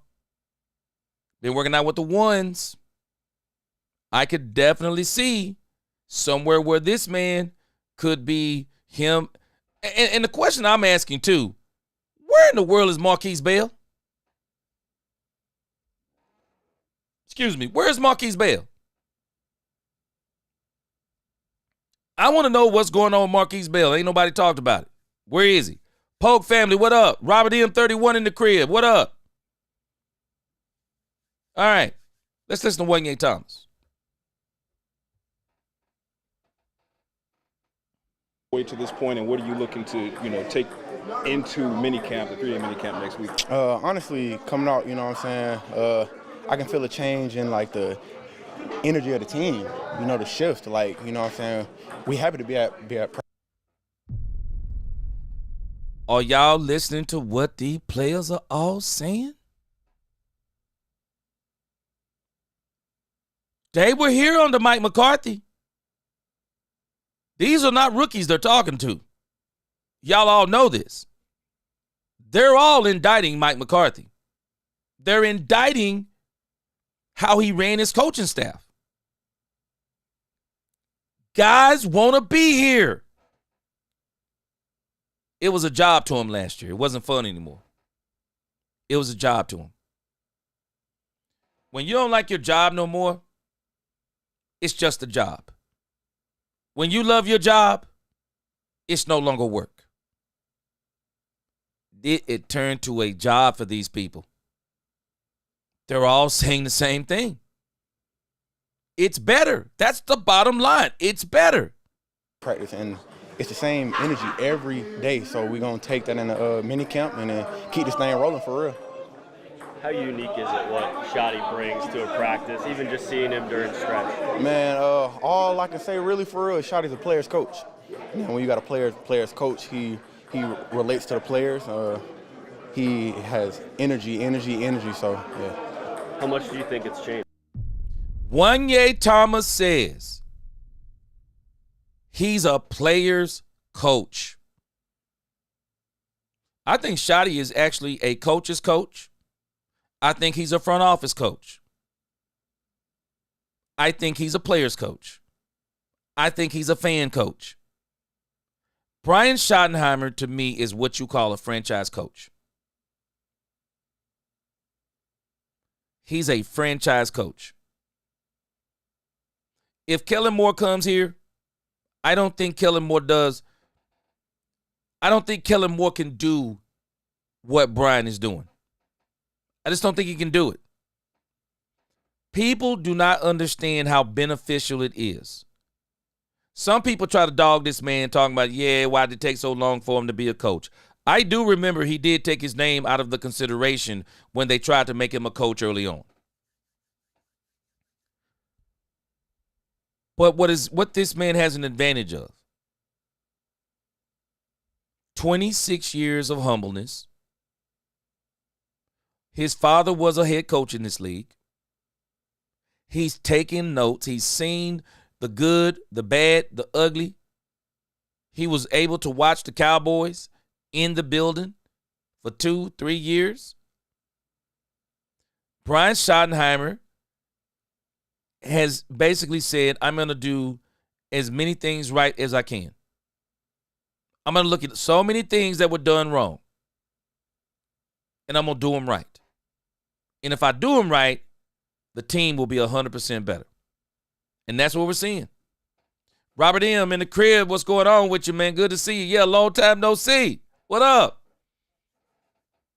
So, these are guys that have been on this team, and they're all talking about. No matter what anyone told us. This is why I wasn't listening to people. My eyes and ears were telling me what these guys are saying. This is all different. This is all different than it was under Mike McCarthy. It's all different, and they're all enjoying it. They are. Angie said nobody on the team got nothing on CD. That's my man. That's her man. I see you. Hey, we're going to show a video of him in a moment. I don't know if you know it, Angie, but he got a YouTube channel now. Yeah, he got a YouTube channel now, and he got his first video on there. I don't know when it popped up, but he doing similar to what Trayvon Diggs is doing. He's kind of like making it into like a series or something. We're gonna check out a little bit of it today. Hopefully, we don't get copyright struck. Hopefully, he's letting people share it. But again, I'm just telling us, these guys are all saying the same thing. They're saying the same thing that Steven said. Even Steven is saying that stuff. Same thing. A lot. That's all I got to say. A lot. What was your biggest takeaway from having players here? It was great, especially them coming into meetings. I really wasn't expecting them to actually really watch the film with us and tell us what we needed to work on. So that was pretty cool for them to, butt in and tell us things that we need to work on. Yeah. Honestly, I would have to say, Hoobie D. What's the old head coach we had? I forgot his name, but it was an older head coach. I think he was a coach in the 80s, I think so. So I forgot his name, though. I know last year was hard with the coaches on one of your deals and obviously the record, and you tweeted that you're having fun again. I guess how much fun are you having right now? I'm having fun, man. You watch me every day, man. I'm happy, man. I got a smile on my face. I'm blessed. I came from. I'm just telling us they're all saying the same thing. They were not having fun last year. And some people say, well, fun isn't important. Yes, it is. Yes, it is. You got to love what you do. You got to love coming to work. You have to love the people that you work with. Because if you don't love the people you work with, if you don't love your job, if the atmosphere is hostile, if it brings you down, if the energy is low, man, 8 hours seem like 8 days. But if you love your job, you love the people you work with, you have fun at work, you succeed at work, you get your job done, high level of productivity, man, work go by so fast. You go home, you don't take your work home, you go home, you're happy, you can leave work at work, you can focus on what you got to do at home, your family, your husband, your wife, your children, friends, whatever, and it just continues every single day. It's a great thing when you love where you work. Quack, quack, you're exactly right. Dan Quinn messed up Mozzie's mental. That's what I was talking about the other day. That's why I believe the Cowboys are saying, we can't bring in DJ Reader right now. We got to still work on building this dude's confidence that was shattered by Dan Quinn. Yeah. And then was shattered by himself because he couldn't perform at the level that he wanted to. Ultra Cowboys, Super Bowl ready team is not trading DJ Reader. Toya was their pickup. Ultra Cowboy, I already said that. I already said that if the Cowboys feel like that Mozzie is what he is, I mean, if Mozzie takes a step, Ultra Cowboy, I already said this. If Mozzie takes a step, you're probably not going to get DJ Reader. Because if you're going, let's say you're going to have 80 snaps on defense. Well, if Mozzie is Mozzie the way you want him to be, he's probably going to take 60 of those. Maybe you can work Toya into 20 of those. And we're going to talk about that in a moment. We're going to get to the one tech in a moment. Because I do think, depending upon what he looks like, I think that he changes the defensive tackle that you may look for. I think he changes the one tech. Because I'm going to tell you, we're going to have to spin to get DJ Reader in here. We're going to have to spin. We're going to have to spin. You have to spin to get DJ Reader. You are, for real. We'll have to spin to get him. Corliss Piper, what's going on? You're exactly right. Quinn, defense whisperer. Fact. Defensive message starts out eagerly, but ends up falling on deaf ears. Facts. And it wanes down the stretch. And the thing, Corliss, the thing that breaks a Dan Quinn defense and the thing that has broken the Dan Quinn defenses over the years with the Cowboys, that when they get in those knockdown, drag-out games where you have to stop the run and you have to really show what you're made of, you have to get down and dirty in the mud, dig them hands in the ground, and it's mano a mano because he likes those smaller, faster defenses. They don't hold up well when you run right at them. You run at a Dan Quinn defense. You don't run sweeps. You don't run pitches. Dan Quinn's defense, run at them. Straight at them. They won't be able to stop you. Because he wants his defensive tackles even up the field. He wants his defensive tackles up the field, part of the run game, because he wants to rush the quarterback. He wants to cause chaos. He's got the chaos thing down. He's got the play fast thing down. He's got to even get to the ball, cause turnovers. The part that Dan Quinn's defenses fall short on is toughness and violence. You're not tough if you can't stop the run. If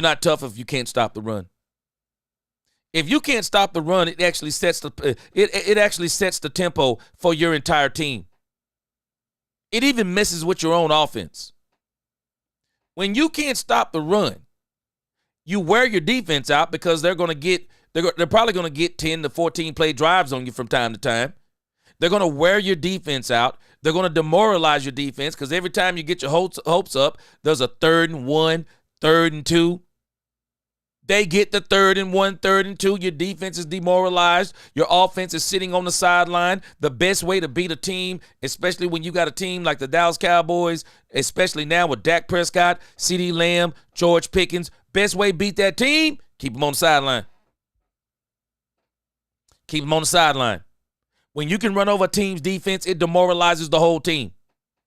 When your defense is tough, the whole team is tough. This is why the Cowboys got to get this defensive tackle thing. They got to make sure it's right. Yeah, Red, White, and Blue Island boy. Yeah, Will McClay he is exactly the GM. They just don't give him the title. Steven is never giving anyone the GM title once Jerry's gone. That's wishful thinking. That's wishful thinking. Corliss, hey, anything is possible. Gary Bookwalter, what's going on? Gary said we going 15-2. Man, hey, that's heavy right there. Rufus the Tex Ridian, he says, Team 3.0 Super Bowl bound. We're going to see by midseason. We're going to see what we're rolling with. Iceberg Slim, Kyle Pitts. There's another tight end they're tying to the Cowboys now. I'm going to bring his name up in a moment. Y'all tell me what you think. All right, so this is Wanye Thomas, Let's hear the rest of what he's saying. Frown upon it, man. I'm blessed to be out there, and then just the shift and change and stuff, man, and just keep a smile on my face for real. So. Yeah, is that what the fun is about? Is just kind of, hope springs eternal, new stuff? Is that what? Yeah, man. It just shows the energy in the locker room, man. And I will honestly butt in and say that ping pong table there has brought a lot of excitement. So. How's your ping pong game? I told you earlier. Man, when people come to our house, and the moment they see we have a ping pong table, man, people can't even play ping pong. Where the paddles? Where the paddles? They want to play ping pong. And it just really breaks the ice with people, and it just brings things out. So, I'm just telling us. Brian Schottenheimer is, when you talk about psychological warfare, this man is genius. He's creating an atmosphere. I bet you if they were out to eat somewhere and somebody hurled something offensive at Brian Schottenheimer, I bet you the players that are with him, boy, whoever that person is, they're going to get beat down. These players will fight for this dude. They will fight for this dude. They love everything he's doing. And again, the proof is in the pudding. We all keep saying we got to see it on the field. I'm going to tell you where I'm happy. Because first, we're seeing it in the locker room. And the locker room for this team was broken. And anybody who's ever played any kind of sports, and even if you haven't played sports, let's say you've worked at a job. Man, the office matters. The break room relationships, they matter. The lunch room. See, these are the parts that people don't understand. You think it only matters what you're doing on the work floor? No, it matters what you're doing in the break rooms. Lunchtime, lunchroom. Are people eating together? Going on break together? Chatting together? Having fun together? Having fun while they're working? All that matters. You create a job atmosphere like that, watch the productivity. Watch the productivity. The atmosphere you create, it translates into the productivity. I worked for a company once upon a time, and we were like number one. We were a top 5 sales department in the entire United States. And, people always asking you like, hey, man, how you doing that? How are y'all like top 5 and blah, blah, blah. Flew us out to San Francisco, all kinds of stuff. And a lot of time it's simple. People will be asking you like, what are you doing? They want to get all your strategies. I'm using the same strategies. The difference is in how I'm treating my people. Let me tell you how to treat people. If you know how to treat people, you can be successful. If you know how to treat people, you can be successful. A lot of people think the business is the business. No, the people are the business. You take care of your people, they'll take care of your business 100% of the time. You have to take care of your people. And Brian is taking care of his people.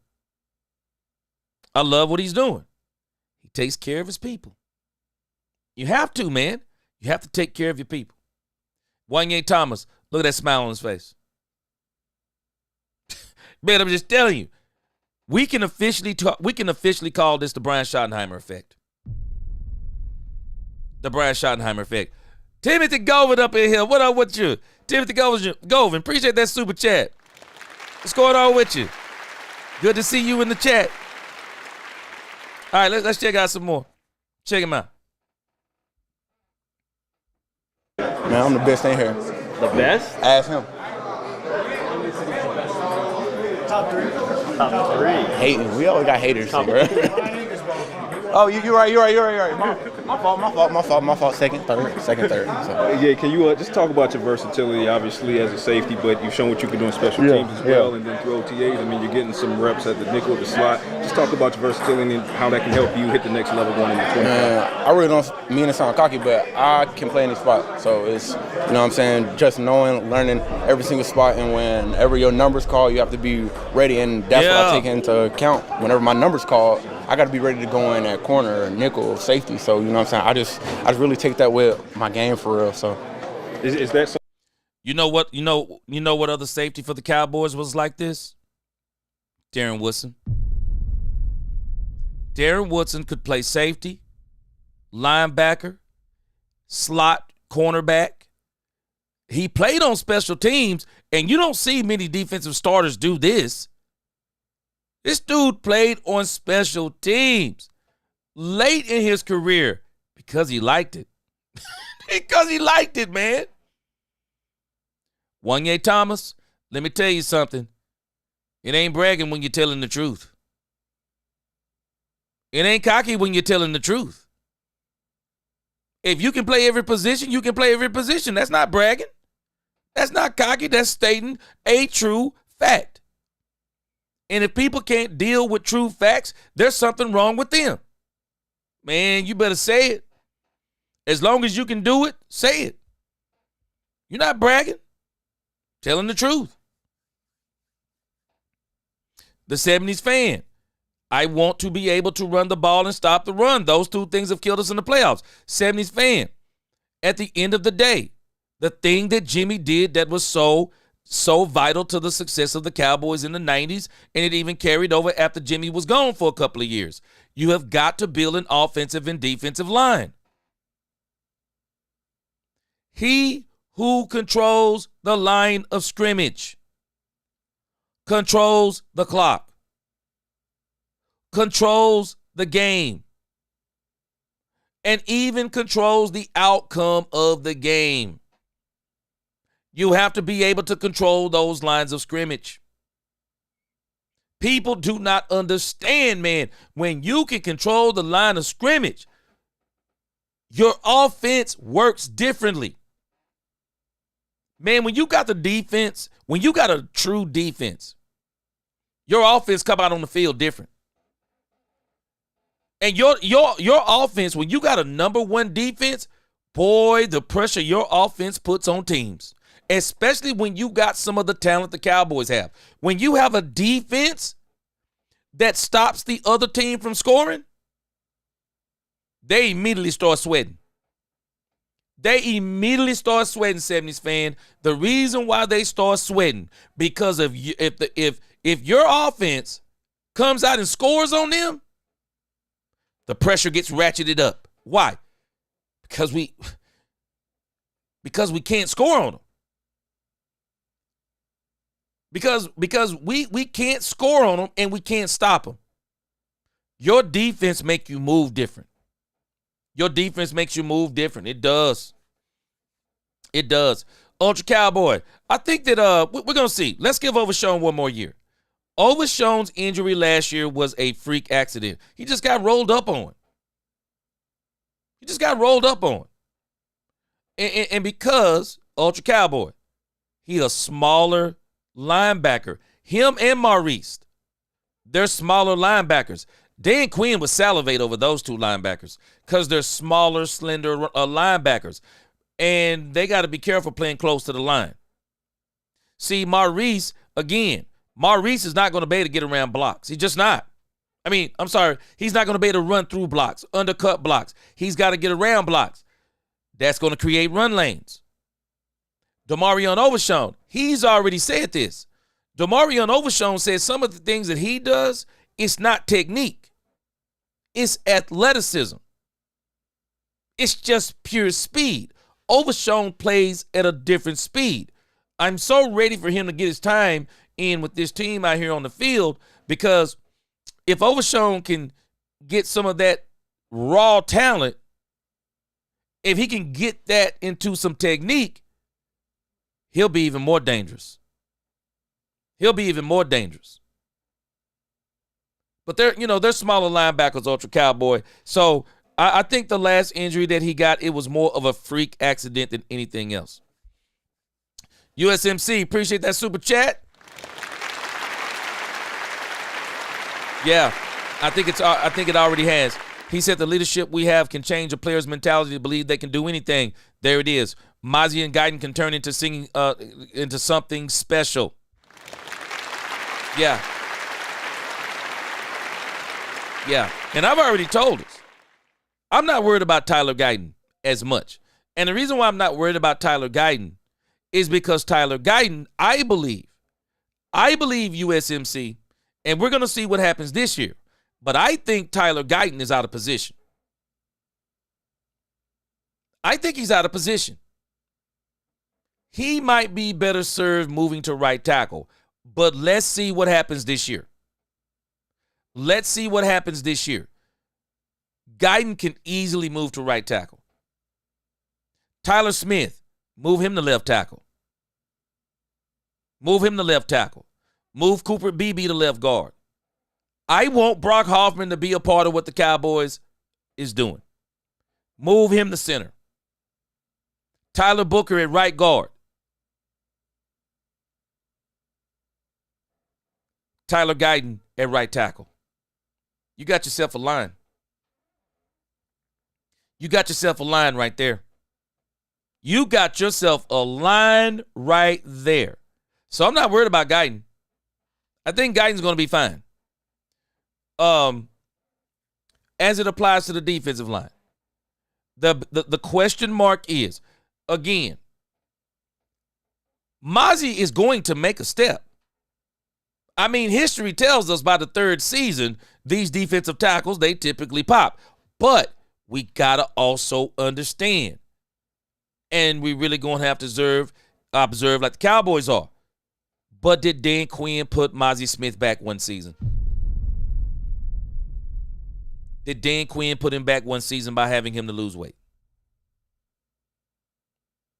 We have got to accept the facts that if Mozzie if he doesn't take the Herculean step that we want him to, we don't throw him away this year. We don't throw Mozzie away in year 3.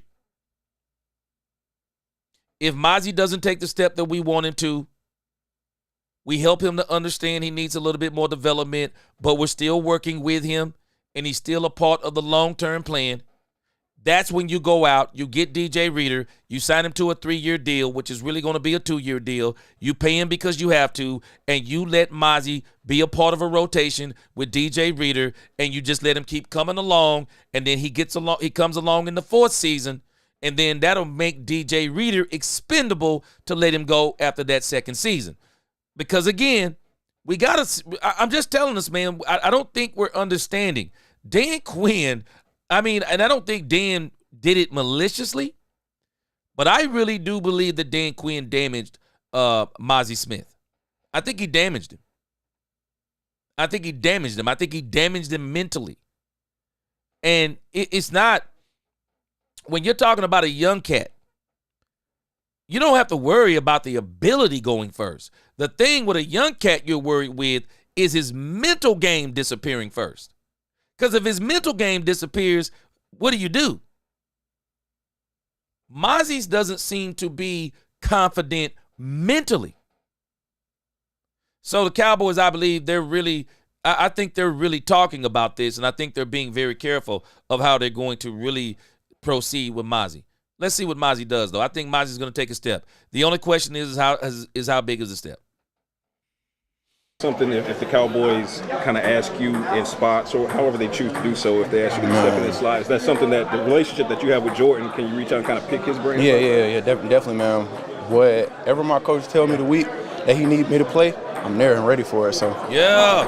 Shotty was asked about the Super Bowl drought earlier today, and he's really confident. He said, we're going to win the Super Bowl. I hope. I think we are. What is it like to have a coach show that kind of confidence at this point in the year? Man, it's huge because that's the main goal. You come in, what's the goal? Super Bowl or bust. That's how I feel about it. So. Yeah. Appreciate it. Thank you.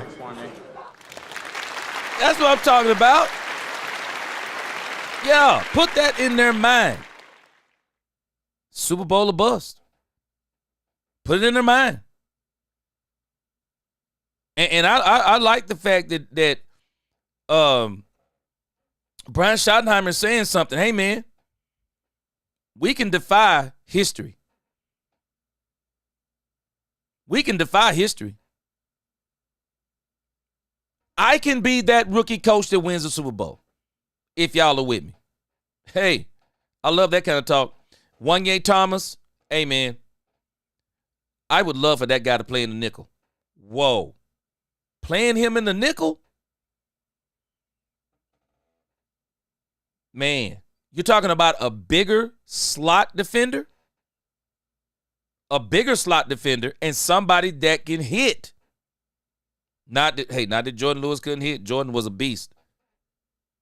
But if you can get Jordan Lewis in a bigger package, okay. I can work with that. USMC, appreciate that super chat again.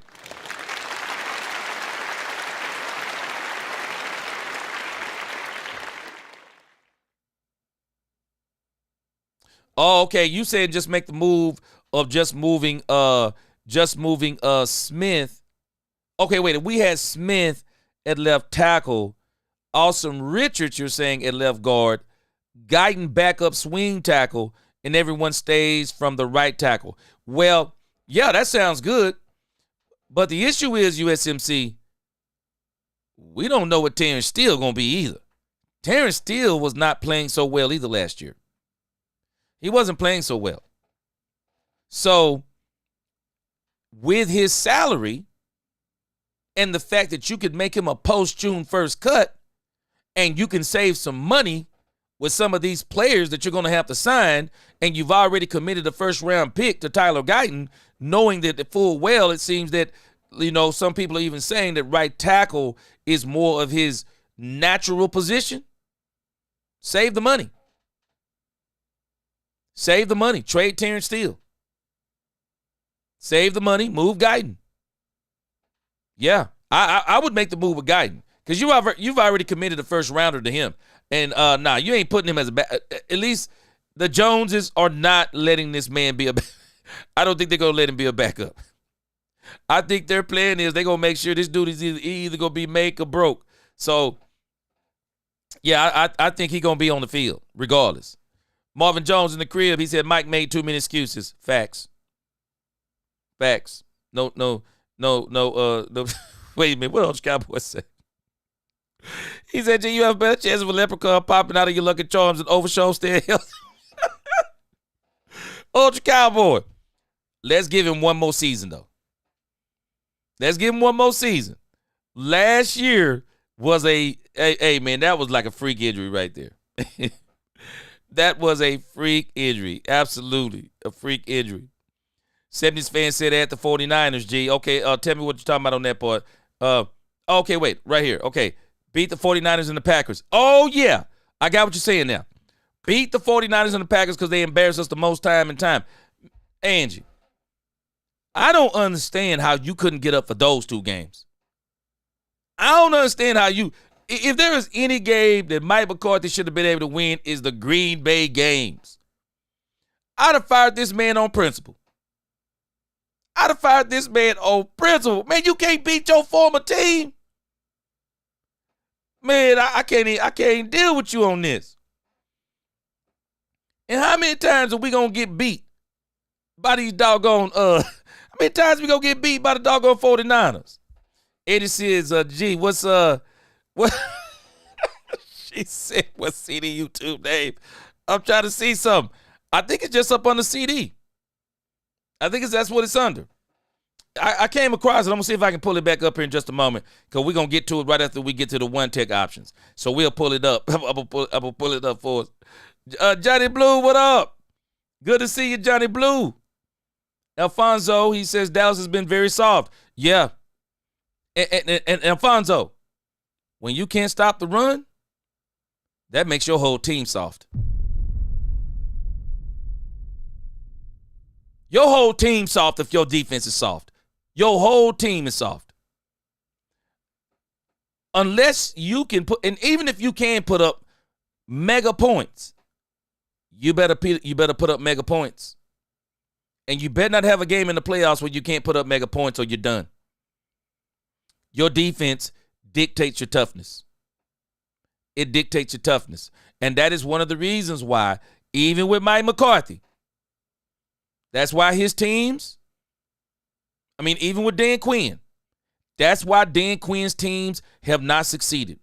Dan Quinn's teams, that Seattle team was not Dan Quinn's team. He was a part of that team. And he was able to take advantage of a very talented defense. A very talented defense. Problem is, you can't carry that scheme everywhere because you don't have those same players. You don't have those same players. So you look different against other teams. You look different. So you can't do that. And so, that's the issue when you start talking about Dan Quinn. Dan Quinn doesn't have tough defenses. The Legion of Boom was a tough defense. But his defenses, nah, they're not tough. And I think he tries to pattern a lot of his teams after that Legion of Boom. Man, that is a very specific set of talent. That's very specific talent that he had that was just off the chain talented. All right, let's watch our last interview real quick. And then we're going to move to the one tech option. And then we'll move over to the CeeDee Lamb thing. We'll move a little bit faster on these next few. Let's see here. All right.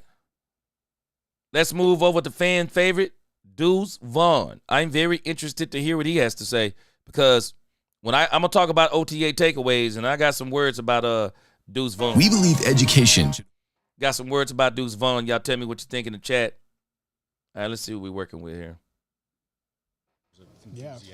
Of course, you see the energy on the field, but who the cameraman?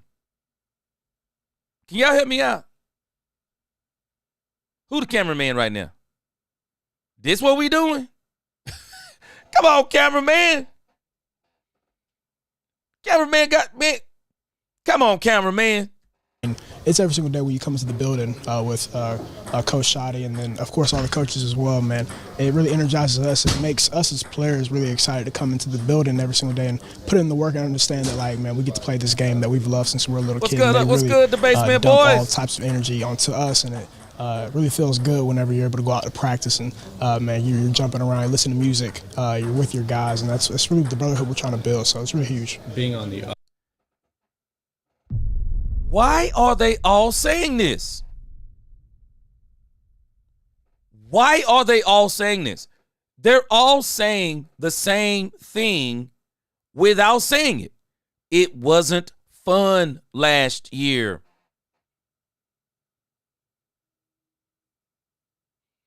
It wasn't fun. It was not fun here last year, guys. That's what they're saying. There are some people who try to take up for Mike McCarthy. There is no taking up for Mike McCarthy. They're all saying the same thing. It was not fun here playing with this man. Quack, quack, that's my favorite ice cream. Bluebell, butter pecan. They're all saying the same thing. They don't like playing with this man. Andrew said she'd rather see CeeDee than the interviews. Got me rolling. They didn't like playing for this man. They didn't. They didn't. I don't know how to. I don't know any other way to say it. I think they're saying something else too, and this is why I do not believe Mike McCarthy will coach again. And I'm gonna tell you, I've already said this about Mike McCarthy. Mike McCarthy is smart. Mike McCarthy knows football. If you have an advisory board, I'd put Mike McCarthy on that advisory board. He's smart. He's smart. He's definitely somebody you want in your building. You don't want to have him in. You don't want him having influence in your building. You don't want him coaching your team. You don't even want him calling your plays. But he's a smart man when it comes to football. He is. I'll give him that. Sometimes people are smart, but they just can't apply things. They just can't apply things on the field. He's a very smart man. but they're all saying something else. Mike McCarthy was unrelatable. He was unrelatable. He couldn't relate to the young guys. And let me tell you something. Brian Schottenheimer, Daniel M. will tell you, don't let Brian Schottenheimer fool you. Daniel M. calls him the just for me spokesman. He's an older coach, but he knows how to relate to younger players. Pete Carroll, same way. Pete Carroll, same way. Pete Carroll, older coach in his 70s. I saw a video of Pete Carroll the other day jumping on top of a lineman trying to wrestle him down and pin him. Excuse me, in case there's any young folks, I know how some of y'all think. No Diddy up in here. Yeah, I mean, he's just building that camaraderie. And Brian talked about it. Pete Carroll is an older guy with a lot of energy. A lot of energy. And the younger players like it. And I'm going to tell you, there were some people that got on to Skip Bayless a few years ago because he was saying that Mike McCarthy was overweight or whatever the case may be, and he just didn't think you should be like that as a coach. And I don't think that was the case. But I do think Mike McCarthy, regardless of his size, he's not the kind of coach who, like Dan Quinn. Y'all remember what Dan Quinn used to do? Man, Dan Quinn would get in the... This dude would be in the drills. Dan Quinn in the drills. Dan Quinn demonstrating to the defensive players some of the techniques. Dan Quinn would mix it up with them. Energy. You got to know how to coach different people different ways. Dak Prescott, maybe he's, you deal with him different. Elder statesman. But then Micah Parsons, you deal with him different. Younger guy. You approach, you got to know how to do this thing. And so they're all saying the same thing. Wasn't fun. No energy. None of that stuff. I don't know how to say it. It is what it is. Offensive side of the football, you've gotten to spend more time with him than maybe some of the defensive guys have over the last few years. And do you have like a story of, interaction between you and Shotty that kind of symbolizes really like what he is as a coach? I feel like there's a whole bunch of them just being in that offensive room.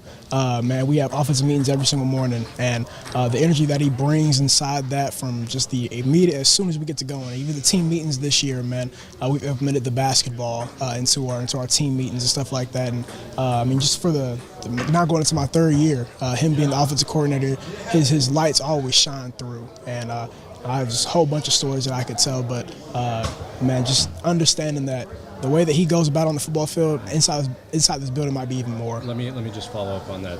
Energy is kind of it's a cliche term. Like, I don't know how to define that. How would you define what that energy is? Are there specific examples? I'd say it's somebody that you can tell it's not for somebody that loves this game, loves these guys inside this locker room, and he's just being himself every single day. That's about as cookie cutter and as straightforward as I can put it. And he's being himself, and it allows us to be ourselves as well. And we click. We're able to talk about things, football, off the field, just any and all through, which is really, really big for just being comfortable inside this building and going and just being your player. So I'd say just him being himself, and then just the energy that he brings. It's nothing that's fake or anything. He is who he is. Deuce, what was your He just said what Stephen Jones said. Authenticity. Let me give you an example.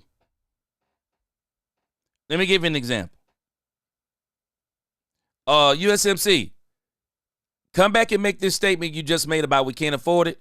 When we get to the one tech, come back around on that. Notice that he said authenticity. Do y'all remember some of the stuff that Mike McCarthy used to do? Bursting watermelons before a game, stuff of that nature. Mike McCarthy had to manufacture team building exercises. They didn't come natural to him. He had to manufacture things. They're all saying the same thing, including Stephen Jones. The difference with Brian Schottenheimer is authenticity. Anything he does is not manufactured. It's him. It's who he is. That's what he's saying about Brian Schottenheimer. He is what you see. And people appreciate that. They appreciate that. That's why they like Mike. That's why they like this man so much. Robert M31, don't even get your hopes up. Jerry Jones wants Michael Parsons to be the highest paid edge rusher in the game. He wants him to be that. It's the only conclusion I can draw. He wants him to be paid like that. No, it ain't happening. They won't sign him before TJ Watt. I doubt it. I doubt it. They want this. They want that smoke.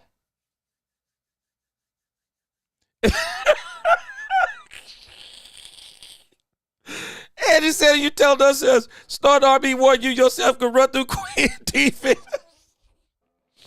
I ain't going to say I can run through it, man, but I might be able to get a couple yards because I'm telling you, boy, Dan Quinn's defense, his run defenses are soft, man. They are soft. And I think he keeps trying to base his defenses on that Seattle defense. The personnel on that defense was different. You could do things differently. Yeah, 70s fan, Bob Wagner, man, the Seattle defense was fantastic. That's a carryover from that Seattle defense. They were fantastic. I think Dan thinks every defense can do what that defense does. Hey, man, scheme, personnel matters in those schemes. Again, CSE, there it is. We didn't hear anybody say anything about Dan Quinn when the Legion of Boom was wrecking shop on everyone. We didn't. But you know when we started talking about him? When he let Tom Brady in the New England Patriots come back in that Super Bowl. Defense fell apart. Defense fell apart and has since then. Yeah, and has since then. I mean, you think about it. We beat him last year and almost beat him twice. We'll see what happens. No, he's still trying to get his personnel together. But Dan Quinn likes a certain type of defense. And it's not really, it was the guys in the Legion of Boom that were tough. Let's be clear on that. They were the ones that were tough. And they made that Dan Quinn scheme look extremely good. But it hasn't looked as good since he left there. The ghost of Mike McCarthy. He said that's part of the reason why Michael still isn't signed. Let me read the rest. He says both him and TJ are waiting for one to sign before the other. Well, I can tell you now, if they waiting on Jerry, it ain't going to happen. Because I think Jerry wants Michael Parsons to be the highest paid edge rusher so he can say he's the highest paid edge rusher. Reaction to Connor Riley joining the organization? Man, that was big. Having Coach Riles down there at Kansas State for the 3 years that I was there, we'd built a really tight relationship. He's a great man off the football field, but he's also an amazing coach on it. So to see that he came in for an interview one day, and I was in the building. I got to hug him, and that next day they ended up making the decision. And to see him have that star on the side of his chest, man, it was really, really cool, and it's really big because that's a guy that believed in me whenever I was going into K-State out of high school. So it's really big. Now, granted, he's the offensive line coach, but as the running back, I mean, there's collaboration there. Absolutely. Between those two units. What does his presence? What might it do for you as far as helping you? I see what you're saying there, Solomon Jernigan. Yeah. And that's why I say by midseason, I think we're going to see Sanders. I think we're going to see actually Maffa and Jaden Blue. And this Coach Riles, some of y'all have already alluded to this. Coach Riles may be the very reason why Deuce Vaughn gets an opportunity. Because I think in any other situation, I don't even think he's on the team anymore. I really don't. I don't think he's on the team anymore. I think Coach Riles is going to be the reason why he's going to get a fair shot. I do. He's going to get a fair shot. He'll definitely get a fair shot. At least I think he is. I think he'll get a fair shot, and they'll see what he's going to do. Yeah, Timothy Govan, they will be competitive in every game this season. I 1,000% agree with you. Angie, I brought this up before. McCarthy only bonded with Dak. Yep, exactly. Yep. Angie, I'm going to tell you something. I think Brian Schottenheimer has went out of his way not to put that kind of pressure on Dak Prescott. I think he's using some of that Bill Belichick psychology. He's went out of his way not to say Dak is his favorite. He's went out of his way. Because when you do stuff like that, people don't understand.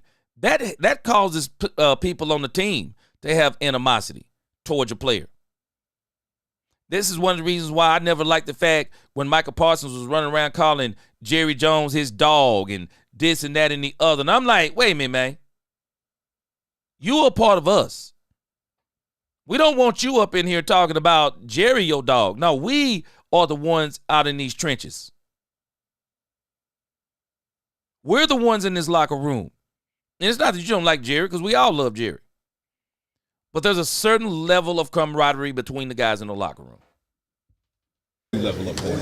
Yeah, I feel like for myself, I've been attacking it day by day, but also understanding that his run scheme, the things that him and Coach Adams want to do as far as running the football in this upcoming year, not necessarily new, because a lot of things are kind of the same.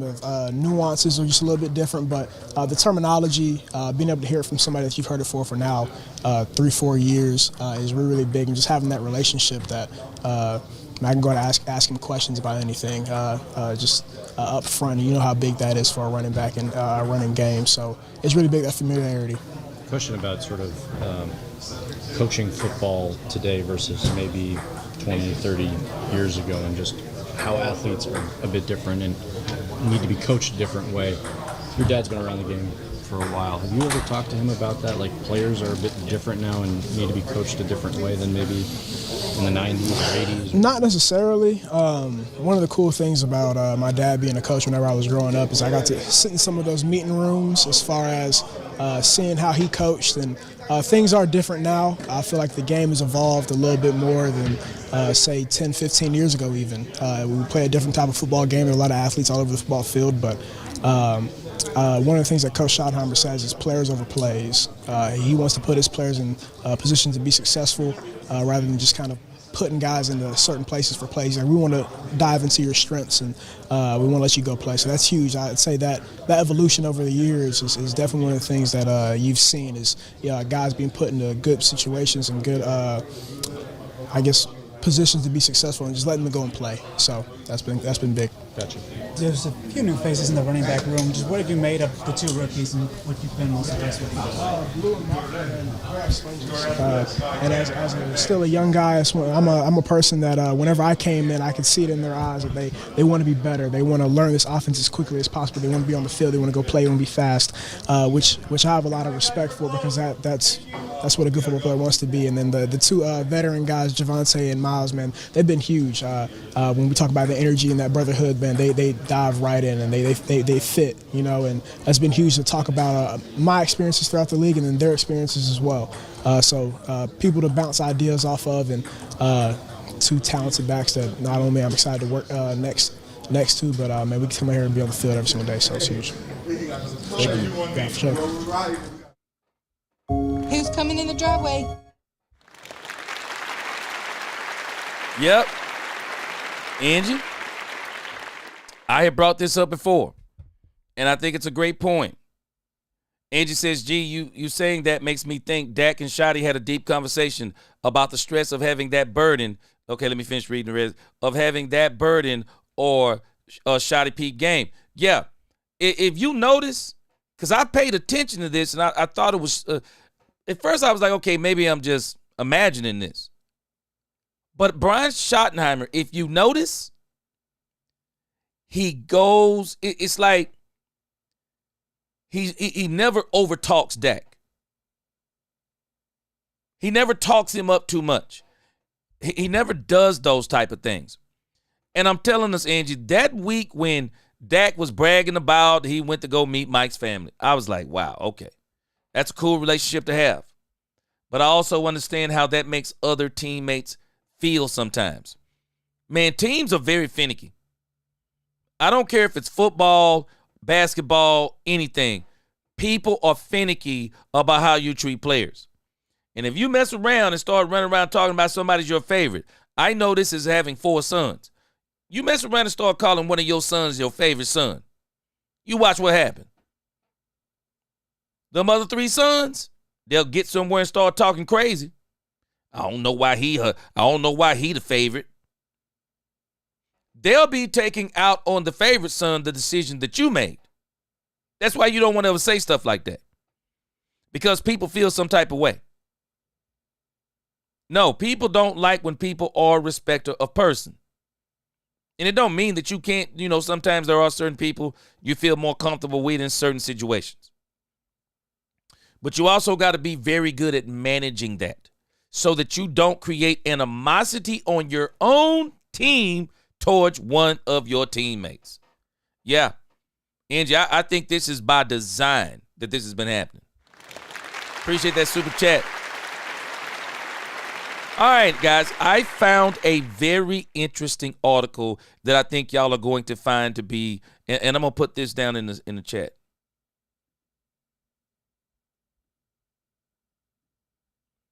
So y'all can go and read this article in its entirety. Ice Wall, what's going on? My man, Ice Wall Cowboy there, he said, move him to the bench. He said, move Steele to the bench. All right, check this out. So, I found an article on Inside the Star. And they were talking about 5 Cowboys trade targets fixing the terrible run defense. It says, despite an explosive offense and a fearsome edge rush led by Michael Parsons, the Cowboys finished 29th in run defense in 2024, surrendering over 137 rushing yards per game. While re-signing defensive tackle Oso Digizul was a smart move, the Cowboys can't rely solely on in-house talent. It says with new defensive coordinator Matt Eberflus now leading the charge, Dallas must look at the trade market to solidify the interior line and bring stability to the defensive front. Now, let's say the quiet part out loud.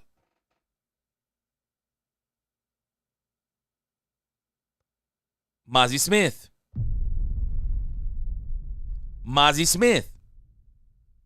Even if Mozzie Smith makes a step, how big is the step? That's really the question that has to be answered. How big is the step? And if he makes a step, and if it's not big enough, then you have got to go and get somebody.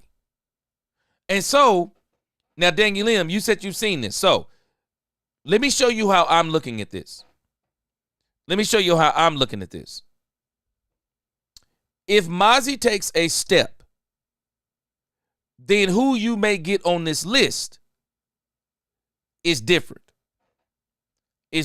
So, the first one they got here is Derrick Brown from the Carolina Panthers. 1 dream and 4 realistic targets. So, maybe, let's see. I don't know which one they say is the dream. Maybe he's the dream. Okay, he's the dream. Yeah, Derrick Brown is a dream. He's one of the league's premier run stoppers. His presence would immediately transform the Cowboys' defensive line. The 2023 Pro Bowler, a torn meniscus kept him out in 2024, finished with over 100 tackles and consistently commanded double teams, freeing up linebackers to flow to the ball. The Panthers are rebuilding and may be willing to listen to offers for veterans like Brown in exchange for draft capital. Now, it says trade estimate, 2026 second-round pick, plus a 2026 fourth-round pick. May be a little rich for the Cowboys. But again, if you bring him in, he's probably starting over Mozzie Smith. He's probably starting. And I don't think he's going to let you bring him in on a 1-year deal. I don't think he'll let you bring him in on a 1-year deal, so I understand where he's a dream. So we're probably not even sweating that one. The next one is Grover Stewart. He's a more realistic target, true nose tackle who excels at clogging run lanes. He brings size, toughness, experience, exactly the traits the Cowboys defense have lacked on the interior. With Matt Eberflus now calling plays in Dallas, it's worth noting that Stewart played under Eberflus during his time as the Colts defensive coordinator. That familiarity could make him an ideal target for the Cowboys scheme, which emphasizes discipline and gap integrity. Okay. Trade cost estimate, 4th-round draft pick. Now, man, I'm telling us, the Cowboys start messing around with all these trades. The Cowboys may very well be be down to 4 draft picks in the draft. DJ Reader, here's another guy. And I guess this is an older, I didn't look at the date on this. Let me see. Well, it says June 5th, but they're talking about 2024 and 2024. But let's keep going. DJ Reader. DJ Reader would bring depth, especially with Alan McNeil's emergence, might make Reader available for the right offer. He's a high-level run defender who excels in early downs and short yardage situations. Reader fits the mold of a Matt Eberflus-style interior lineman, high motor, strong at the point of attack, technically sound. He would help Dallas stop the run on first down and force teams into obvious pass situations. Trade cost estimate. You know what? The 2026 6th-round draft pick sounds good, but I'm not sure about Brock Hoffman. I really want Brock Hoffman to be a part of what the Cowboys are doing.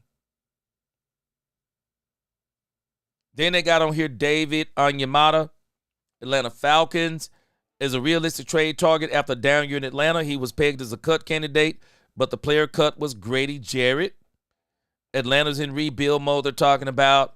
Dallas could make the call for Onyemata based on his run-stopping prowess. He would be the type of player the Cowboys front office looks for as a low-cost, high-upside type of player. I think he's the type of player you get if Mozzie takes a step. And then you bring this guy in maybe to rotate with one Jay Toya. Because I do believe the Cowboys need to let Jay Toya on the field this year. They do need to get him on the field. And then we got Leaky or Likai Fotu, a low-profile target, could provide the Cowboys with a rotational. Now, again, this guy right here for the Las Vegas Raiders, if it came to fruition, I think this is the kind of player that you would get that you say, Mozzie has taken a step. This guy could be a rotational piece. And maybe you can work him in. He's shown flashes as a run defender, offers a physical presence, missing in the middle. He would be a smart, low-risk addition to add depth behind Oso Digizua and possibly supplant Mozzie as the run stopper. I don't think it's going to happen, but I do think you can work him in. And so those are the 5 names that I saw in this article, and I thought they'd be worth bringing up. But again, this is all dependent upon what kind of step does Mozzie make? What kind of step does Mozzie make? All right, and let me put this in the chat. Put this in here for Angie and anybody else. That is the link to CD Lamb's new YouTube channel. And it is simply called CD. Right now, he's at about 2,400 subscribers right now. Yeah, he's at 2,400 subscribers right now. And I'm pretty sure by the time people get a hold of the fact that he got a YouTube channel, it's all there. Yeah, I didn't see him on there, Angie. Yeah, of course he wasn't on there. I mean, we just read it. He wasn't on there. But I think those guys, other than DJ Reader and the first guy, I think those other guys are guys you get if Mozzie makes the step. I mean, if you want if you want a little bit more depth, you go with that. But again, I'm just saying, prepare ourselves. I have not heard the Dallas Cowboys talking about they need a one tech. I haven't heard them say it out of the building. I've heard them talk about cornerback. I've heard them talk about wide receiver, and we did something. I have not heard them talk about the tackle position. Mozzie Smith. I believe they are anticipating or hoping. And I think they're being very careful about how they do this. They want to be very careful about how they handle Mozzie, because I do believe his psyche is very fragile right now. And again, we may actually have to accept the facts. Maybe Mozzie needs one more year. Maybe Dan Quinn took a year out of him. Maybe he needs one more year. The Cowboys are not going to throw him away if he doesn't step up this year. They'll give him another year. Let's see what he does.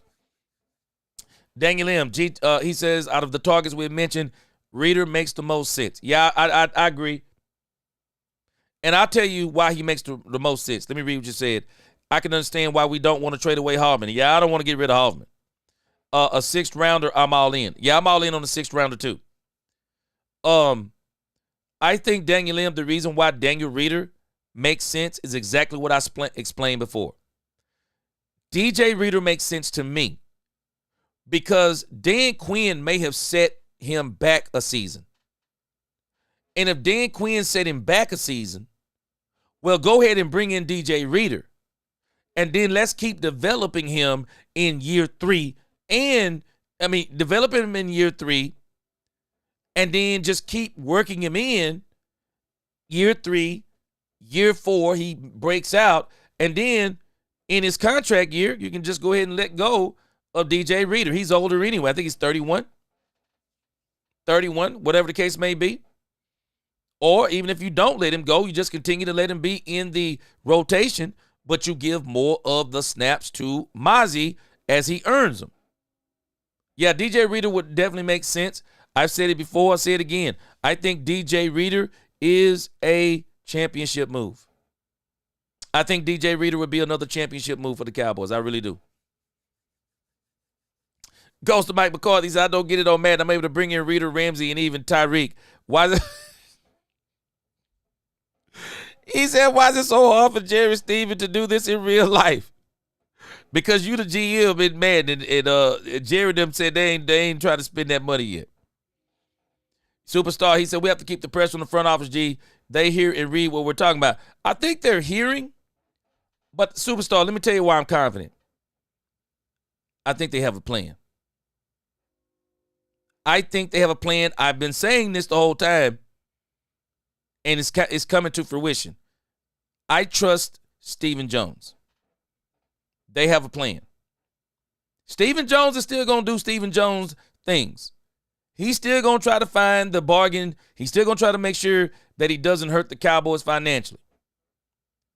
But I trust Stephen Jones that he's trying to get the best roster in the NFL in a Stephen Jones way. I think they have a plan. And I think the way they're managing Mazi makes sense. Angie said, I'm rooting for Mazi. Again, Angie, the Cowboys are rooting for Mazi. That's the part we have to understand and see. They're rooting for him. They understand his psyche is fragile. They don't want to totally break his confidence. So what they're going to do, they're going to give Mazi a chance to see what he is. And they're going to let Mazi see what he is. Mazi needs to see it. So it'll be even, he'll be more embracing of it when they bring in that help. And then you make sure you tell him, here's what we're going to do. We're going to keep on developing you. 70s fan, has anybody seen anything on Jonathan Mingo? I haven't heard anything. Nope, haven't heard a word. All right, so let's move on to this thing with CeeDee Lamb. I want to show you CeeDee Lamb's YouTube page, do the OTA takeaways, and then I'm going to let you guys get out of here. All right, so let's check out CeeDee Lamb's YouTube page. Check this out.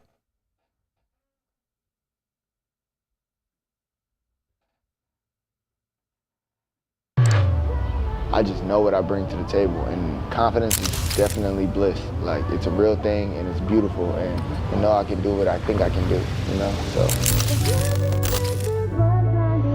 Is more drama in Dallas. CeeDee Lamb was not backing down. Lamb continues Potential holdout by CeeDee Lamb. for a new contract. I just wanted to share with y'all just the experience that I've been going through for like the last year and a half, for real. I mean, as we all know, it was a life-changing moment for me. Hey, so what did the TV say? It's gonna be done by before training camp or what? No, after, bro. They taking so long, so moral of the story is we had a number, that shit went out the window, I don't know why. CeeDee Lamb was not backing down. Lamb continues his That first time ever in your life of not really being able to be at a training camp, be around your guys, not being I able see to get you, your body Brandon. doing what you wanted to do, and what were you doing during? Honestly, it was the worst. It was the worst ever. Do you hear me? Like, for those who know me, they know how serious I take this football stuff. You know what I'm saying? Like, with everything in me, I put pride, body, mind, soul, everything I got into winning and the result of it, and obviously preparation that goes into it, you know? And for me to miss out on the right preparation with my team, my quarterback, my guys, just building those bonds off the field, whatever the case may be, you know what I'm saying? Like, I missed out on that. And I'd be a fool if I said every day here in Miami. Granted, the weather was nice just as well as it is in LA or Oxnard. It wasn't nearly as fulfilling as it would be if I was with my guys. And that's just point blank period. And I feel like that's where I get to be myself on the field. You know what I'm saying? I get to show Hey, I might be back tonight for Cowboys After Dark. I didn't do it last night, so we'll see what happens tonight. Treated to the game, you know what I'm saying? And yeah, bro, it was a unique situation. That was the first time I ever did that, and I'm praying it's the last. Should be. Yeah. Out in Miami with the guys, chilling, playing Madden, working out, playing Call of Duty, NCAA. It's passing, they passing. Oh my God. Come on. Plays. Now big plays, slants.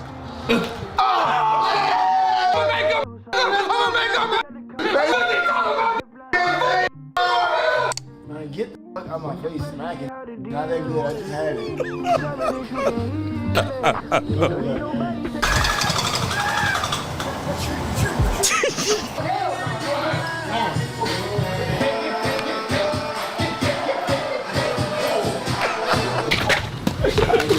I hit ball, bro.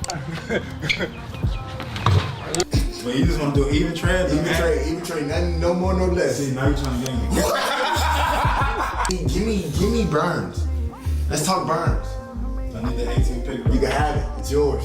It got your name on it. It's a first rounder. You get a young talent. I'm trying to pull his leg. You get a young talent for nothing. Shit, I ain't gonna lie. I'll secure your toughest secrets. But all that little shit, I'm airing it out. Y'all need to wash y'all ass. Common sense ain't common sometimes, I'm just saying. Don't do that. Don't test my intelligence. Take these trades and you talking about no first round picks. What was that? Now I gotta pick Brian Burns and Fred Warner. You put me in a pickle, brother.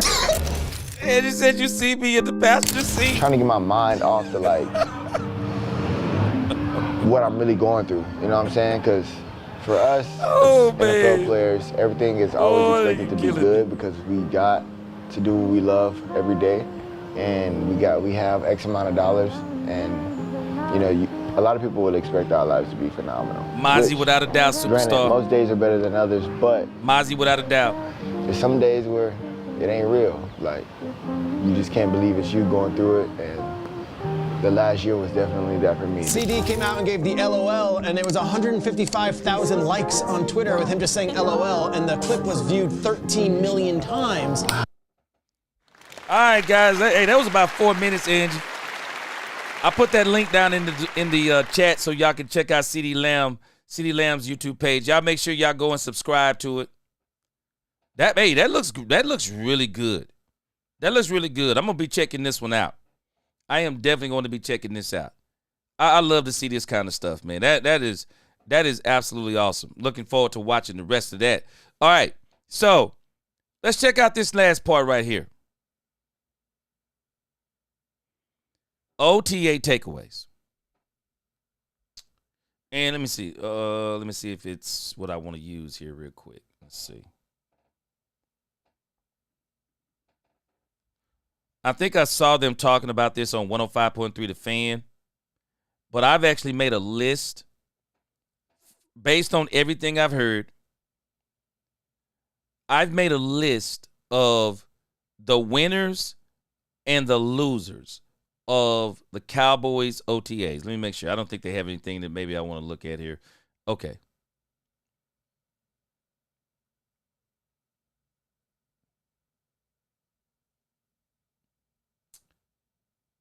Let me make sure. All right, so what I'm going to do I have my own list, and then we're going to get out of here for tonight. I have my own list. All right. Here are my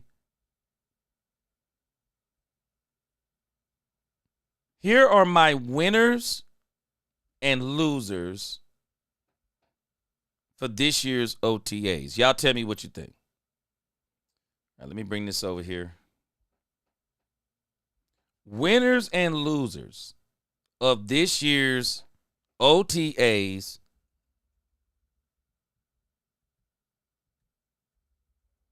Winners and losers of this year's OTAs. Let me see if I can blow this up a little bit.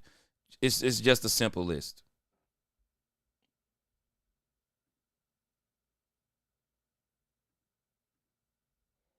All right. So here are my list. Y'all tell me what you think. Winners at OTAs so far from everything I've been hearing. Just trying to see if I can blow this up a little bit more. But the names that I have here, in case I want to, so you can see them on the screen.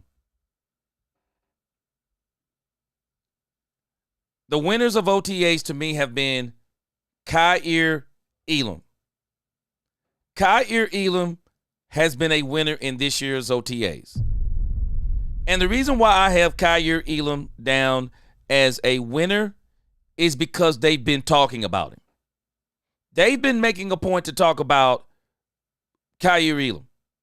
And that's telling me they want Kaiir Elam to be a part of the plan. Yeah, Blue Star. Yeah, I love that thing on CD. Angie, make sure you subscribe over to the CD Lamb now.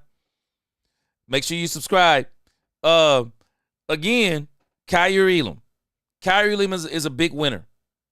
Kaiir Elam may very well be what gives the Cowboys the opportunity to let go of.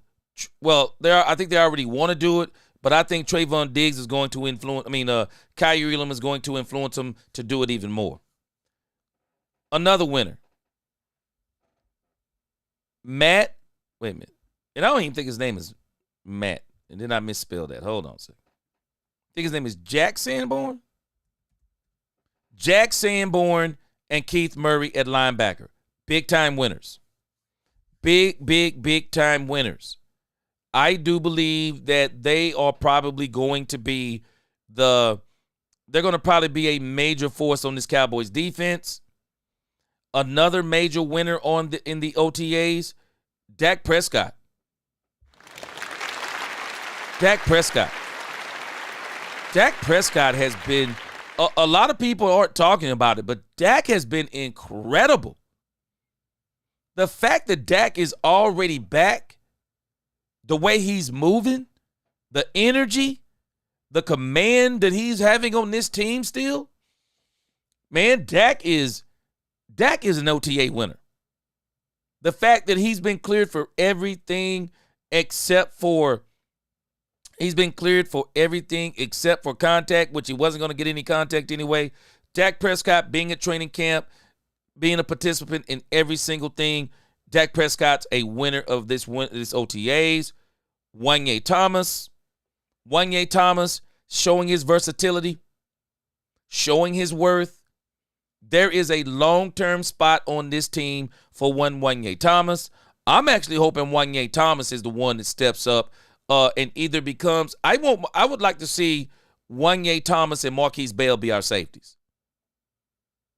I would definitely like for them to be our safeties.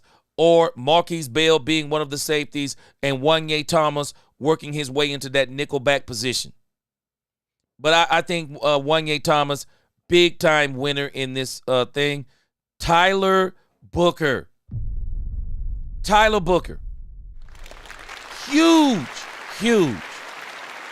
winner at OTAs.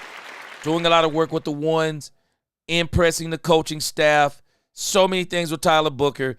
Day one starter, book it. We all know Tyler Booker is OTAs. He's been phenomenal. Tyler Guyton. If there is the most improved player award so far, we got to see what happens. We got to see what happens in once we get in training camp. Tyler Guyton Huge winner in OTAs. Body transformation. They said he's looking real good out there. Angie, thank you for reminding me. Because I'm about to put your man on there. Jalen Tolbert. Angie calls him toe burnt. Jalen Tolbert, whether we realize it or not, huge winner in OTAs. Jalen Tolbert. Jalen Tolbert, huge winner in OTAs. He's been working out with the ones. Obviously, they're saying he's looking pretty good. Jalen Tolbert, let me tell you why Jalen Tolbert's going to look better this year. Contract year. Jalen Tolbert is either going to get paid with the Cowboys or he's going to get paid by somebody else. I think it's going to be the Cowboys. I think the Cowboys like Jalen Tolbert. I think Dak Prescott loves Jalen Tolbert. Jalen Tolbert, huge winner OTAs. Now, if there's anybody y'all want to mention, and let me know if y'all want to add them to the list. Let me know if you want to add them to the list. You're exactly right, Ghost of Mike McCarthy. Ghost of Mike McCarthy said if they come out of them with no blown ligaments or major injuries, then everyone's a winner. I think the OTAs are over, if I'm not mistaken. So we're going to put this down also. No major injuries. So we'll add, we will add what the Ghost of Mike McCarthy wrote.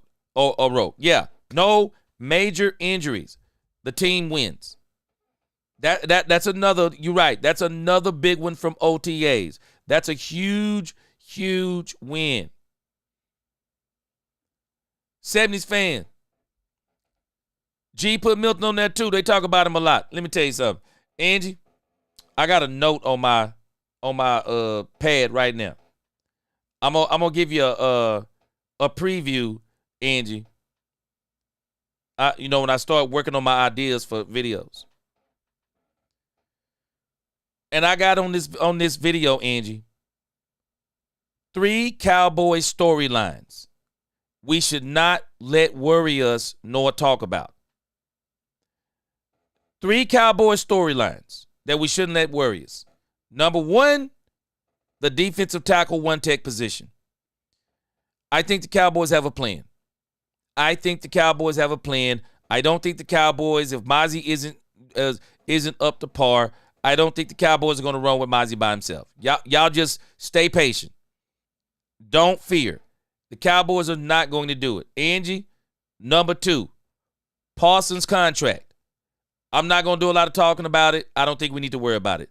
Michael Parsons is going to be the highest paid edge rusher. The Cowboys want him to be that, so no use in us worrying about it. He'll be in mandatories. He might not be participating, but he'll be there. Angie, number 3. A story that I'm not going to let worry me and I'm not going to talk about. Joe Milton III. The Cowboy writers are way overblowing this thing with Joe Milton III, and I don't even understand it.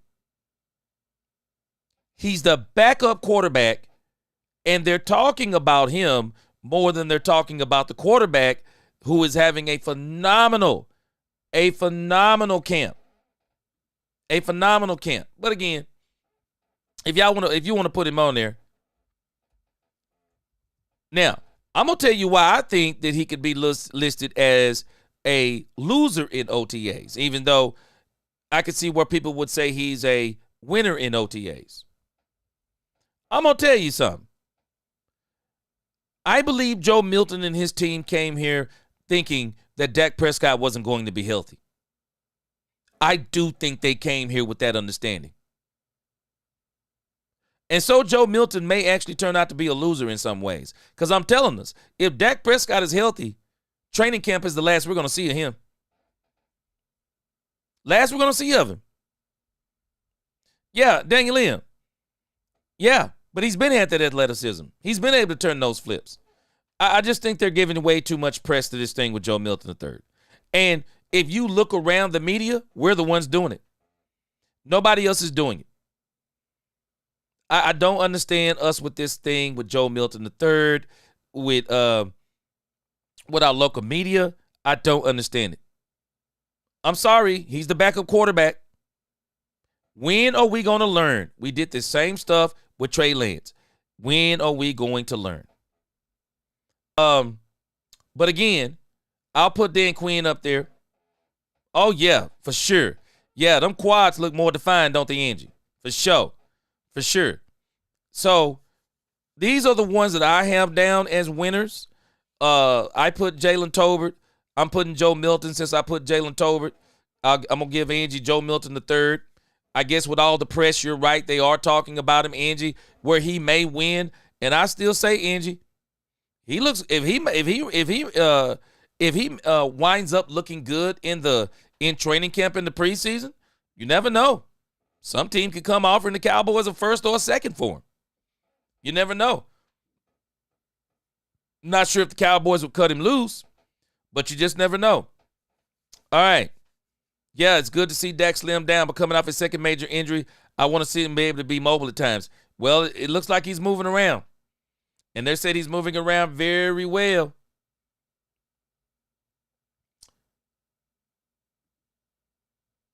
Angie said change Bell and put Wilson. Angie, I'm wondering where is Marquise Bell?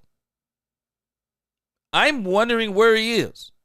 Okay, is Wilson the one that's hurt? I thought it was Malik Hooker.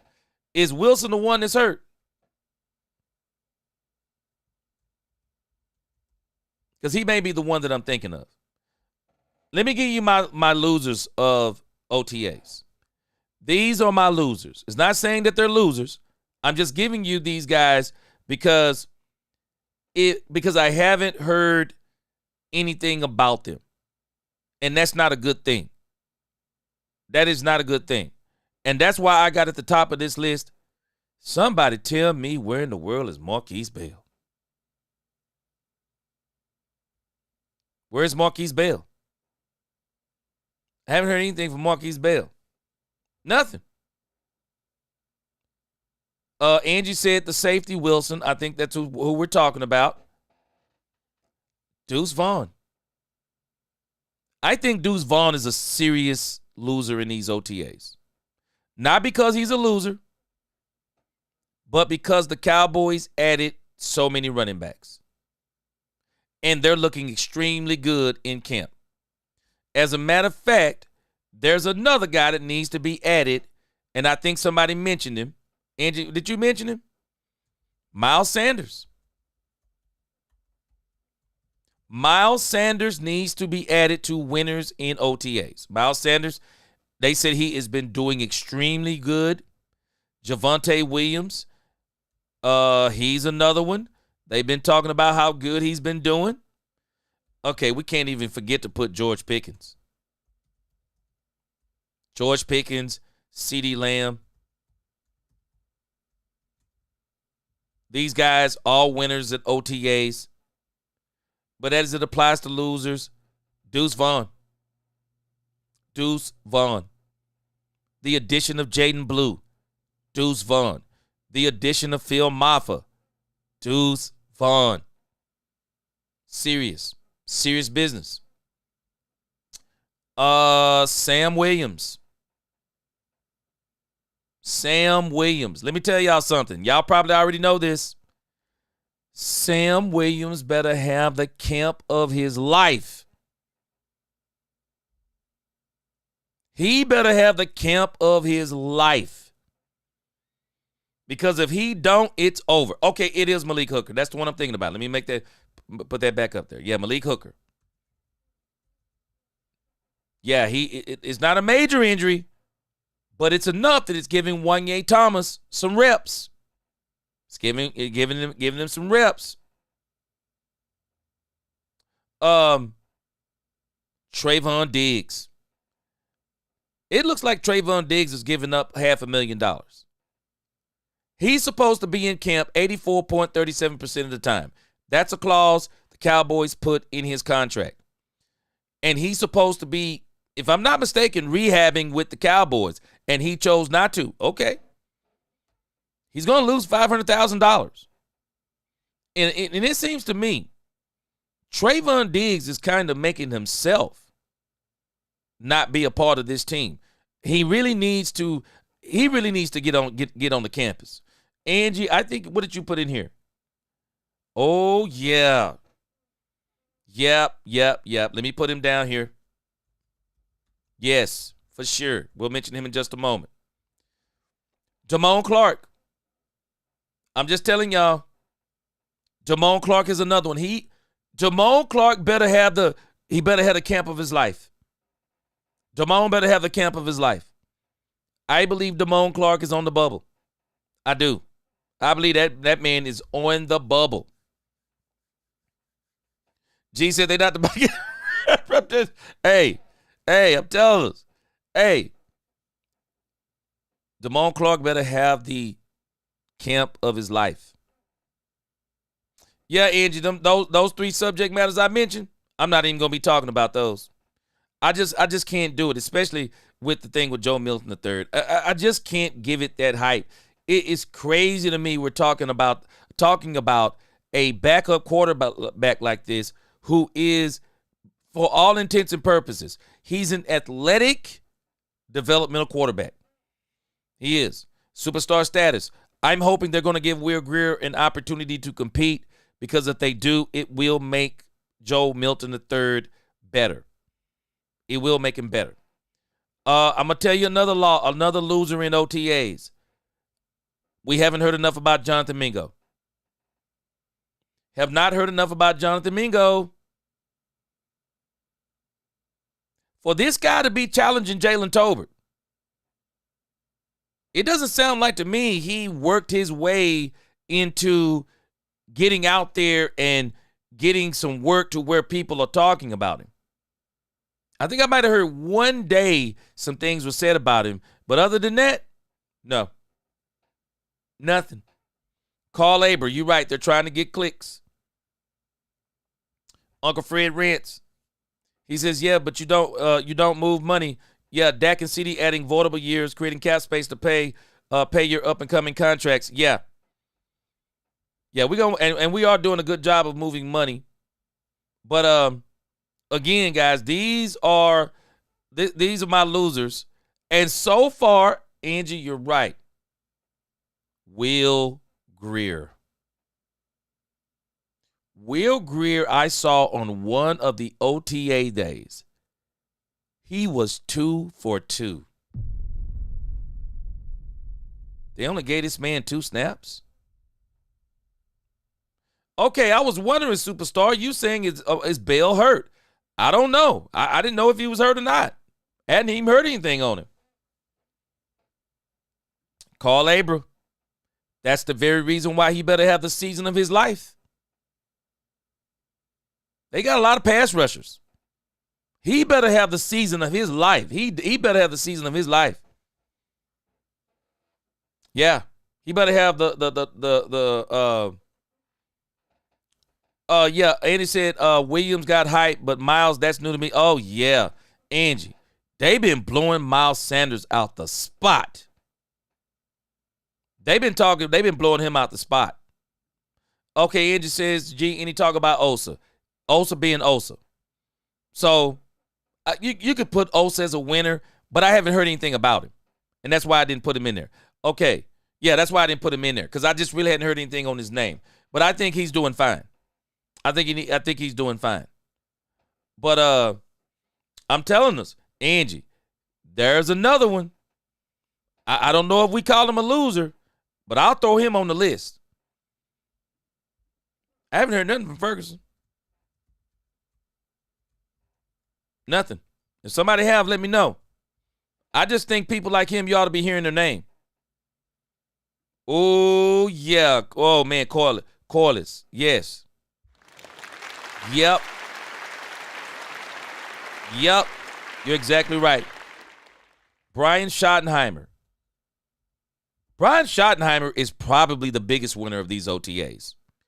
He is probably the biggest winner of these OTAs, for sure. Sam Williams better not be a Randy Gregory story. Boy, he better not. And I'm telling you, I just think he's on a short list. Yeah. Yeah, CD doing his thing, ain't he? Oh, man, Angie. Yep. Think I heard something about him one day, but I just think when you're talking about OTAs, This is basically 7-on-7. Wide receivers need to be shining. Wide receivers need to be shining. They really do. They need to be shining. They do. Yeah, superstar. I'm telling you, yeah, Tyler Booker, I got him as a winner, man. Tyler Booker, boy, he is. I think Tyler Booker is going to be great. I mean, this dude set the whole pace. This dude set the tone for his entire. He set the tone for his entire rookie season when he came out there. Told him when he got drafted. Boy, Tyler Booker came out that thing hype, boy. And again, understand what I'm saying when I call Jonathan Mingo a loser. He's not a loser. But OTAs is where you need to be shining. You're a wide receiver. This is wide receiver time. We need to be hearing your name in OTAs. We really do need to be hearing your name. Yeah, yeah, for sure. Yeah, we got George Pickens on there. Yeah. Yeah. Yep. Diggs, loser. I think Diggs may be preparing himself to play for another team. I do. Daniel Lynn, we gave up a fourth for Mingo. He not even show up. We'll see what happens in training camp. But I'm going to tell you this. I'm sorry, we ought to be hearing his name right now. Corliss, you're exactly right. Diggs is way in his feelings, man. Way in his feelings. USFC. He said Milton would throw 30 interceptions and 30 TDs in a season. I agree. I agree. I agree. Milton need to keep working. Need to keep working. I wish the Dallas media would stop throwing all this attention on him. Just let the man go to work. Angie said you gotta add Brooks. Oh yeah. Yeah, we got Campbell. All right, let's put Jalen Brooks. I don't even know if he's gonna make it out of training camp. I know they got too much firepower now. Yeah, Ryan. Yeah, Mingo went from 3rd to probably 5th. Yep. Luis Ortiz, I'm going to go along with what you're saying for right now. I thought about that the other day too. Giving him time to catch up because he does need some snaps. But training camp going to be the battle. I'm ready for it too. It's going to be great. It's great. Superstar status, he said, bro, I watch your content as well. Okay, we talking about Ed Uncle Fred. Okay, got you. All right. Bell is experiencing back spasm. Okay, I see Cowboy execution. And that right there, your best ability is availability. Your best ability is availability. Goes to Mike McCarthy. He said Milton can do backflips. That's what's important for any quarterback at the NFL level. Boy, I see you there. I see you. Oh, wait a minute, Corliss. Boy, you keep dropping these bombs up in here. Yep. I got to give it to you, Corliss. I'm going to put it just how you put it, too. The Jones boys. The Jones boys. I got to give it to them. The Jones boys. Yeah, you're right. Superstar status. Man, I saw some stuff on Spanford. Boy, Ferg better step it up.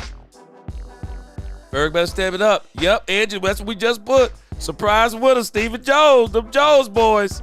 For real, though. Yeah.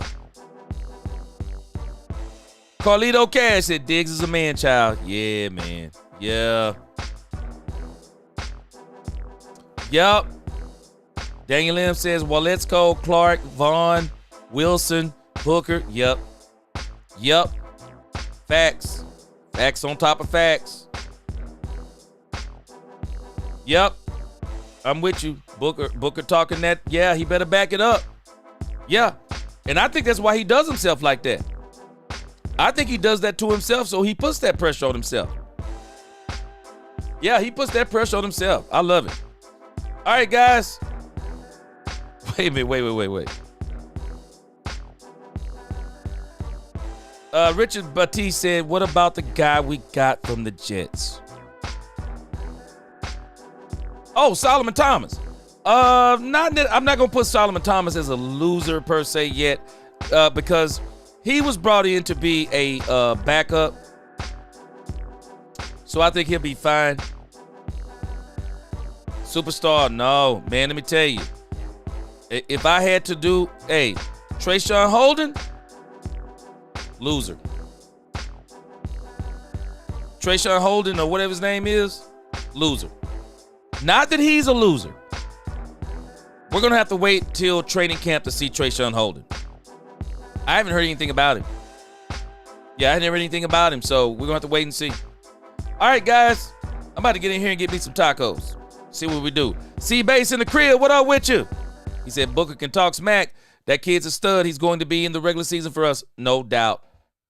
No doubt. I think he puts the pressure on himself. No doubt. Yeah. Offers from every big school in our nation. He can talk smack. Yeah, he gonna be great. All of our diehards fans. Oh, superstar. Let me add that to it. The fans. And I'm gonna put this on here and then I'm gonna get out of here.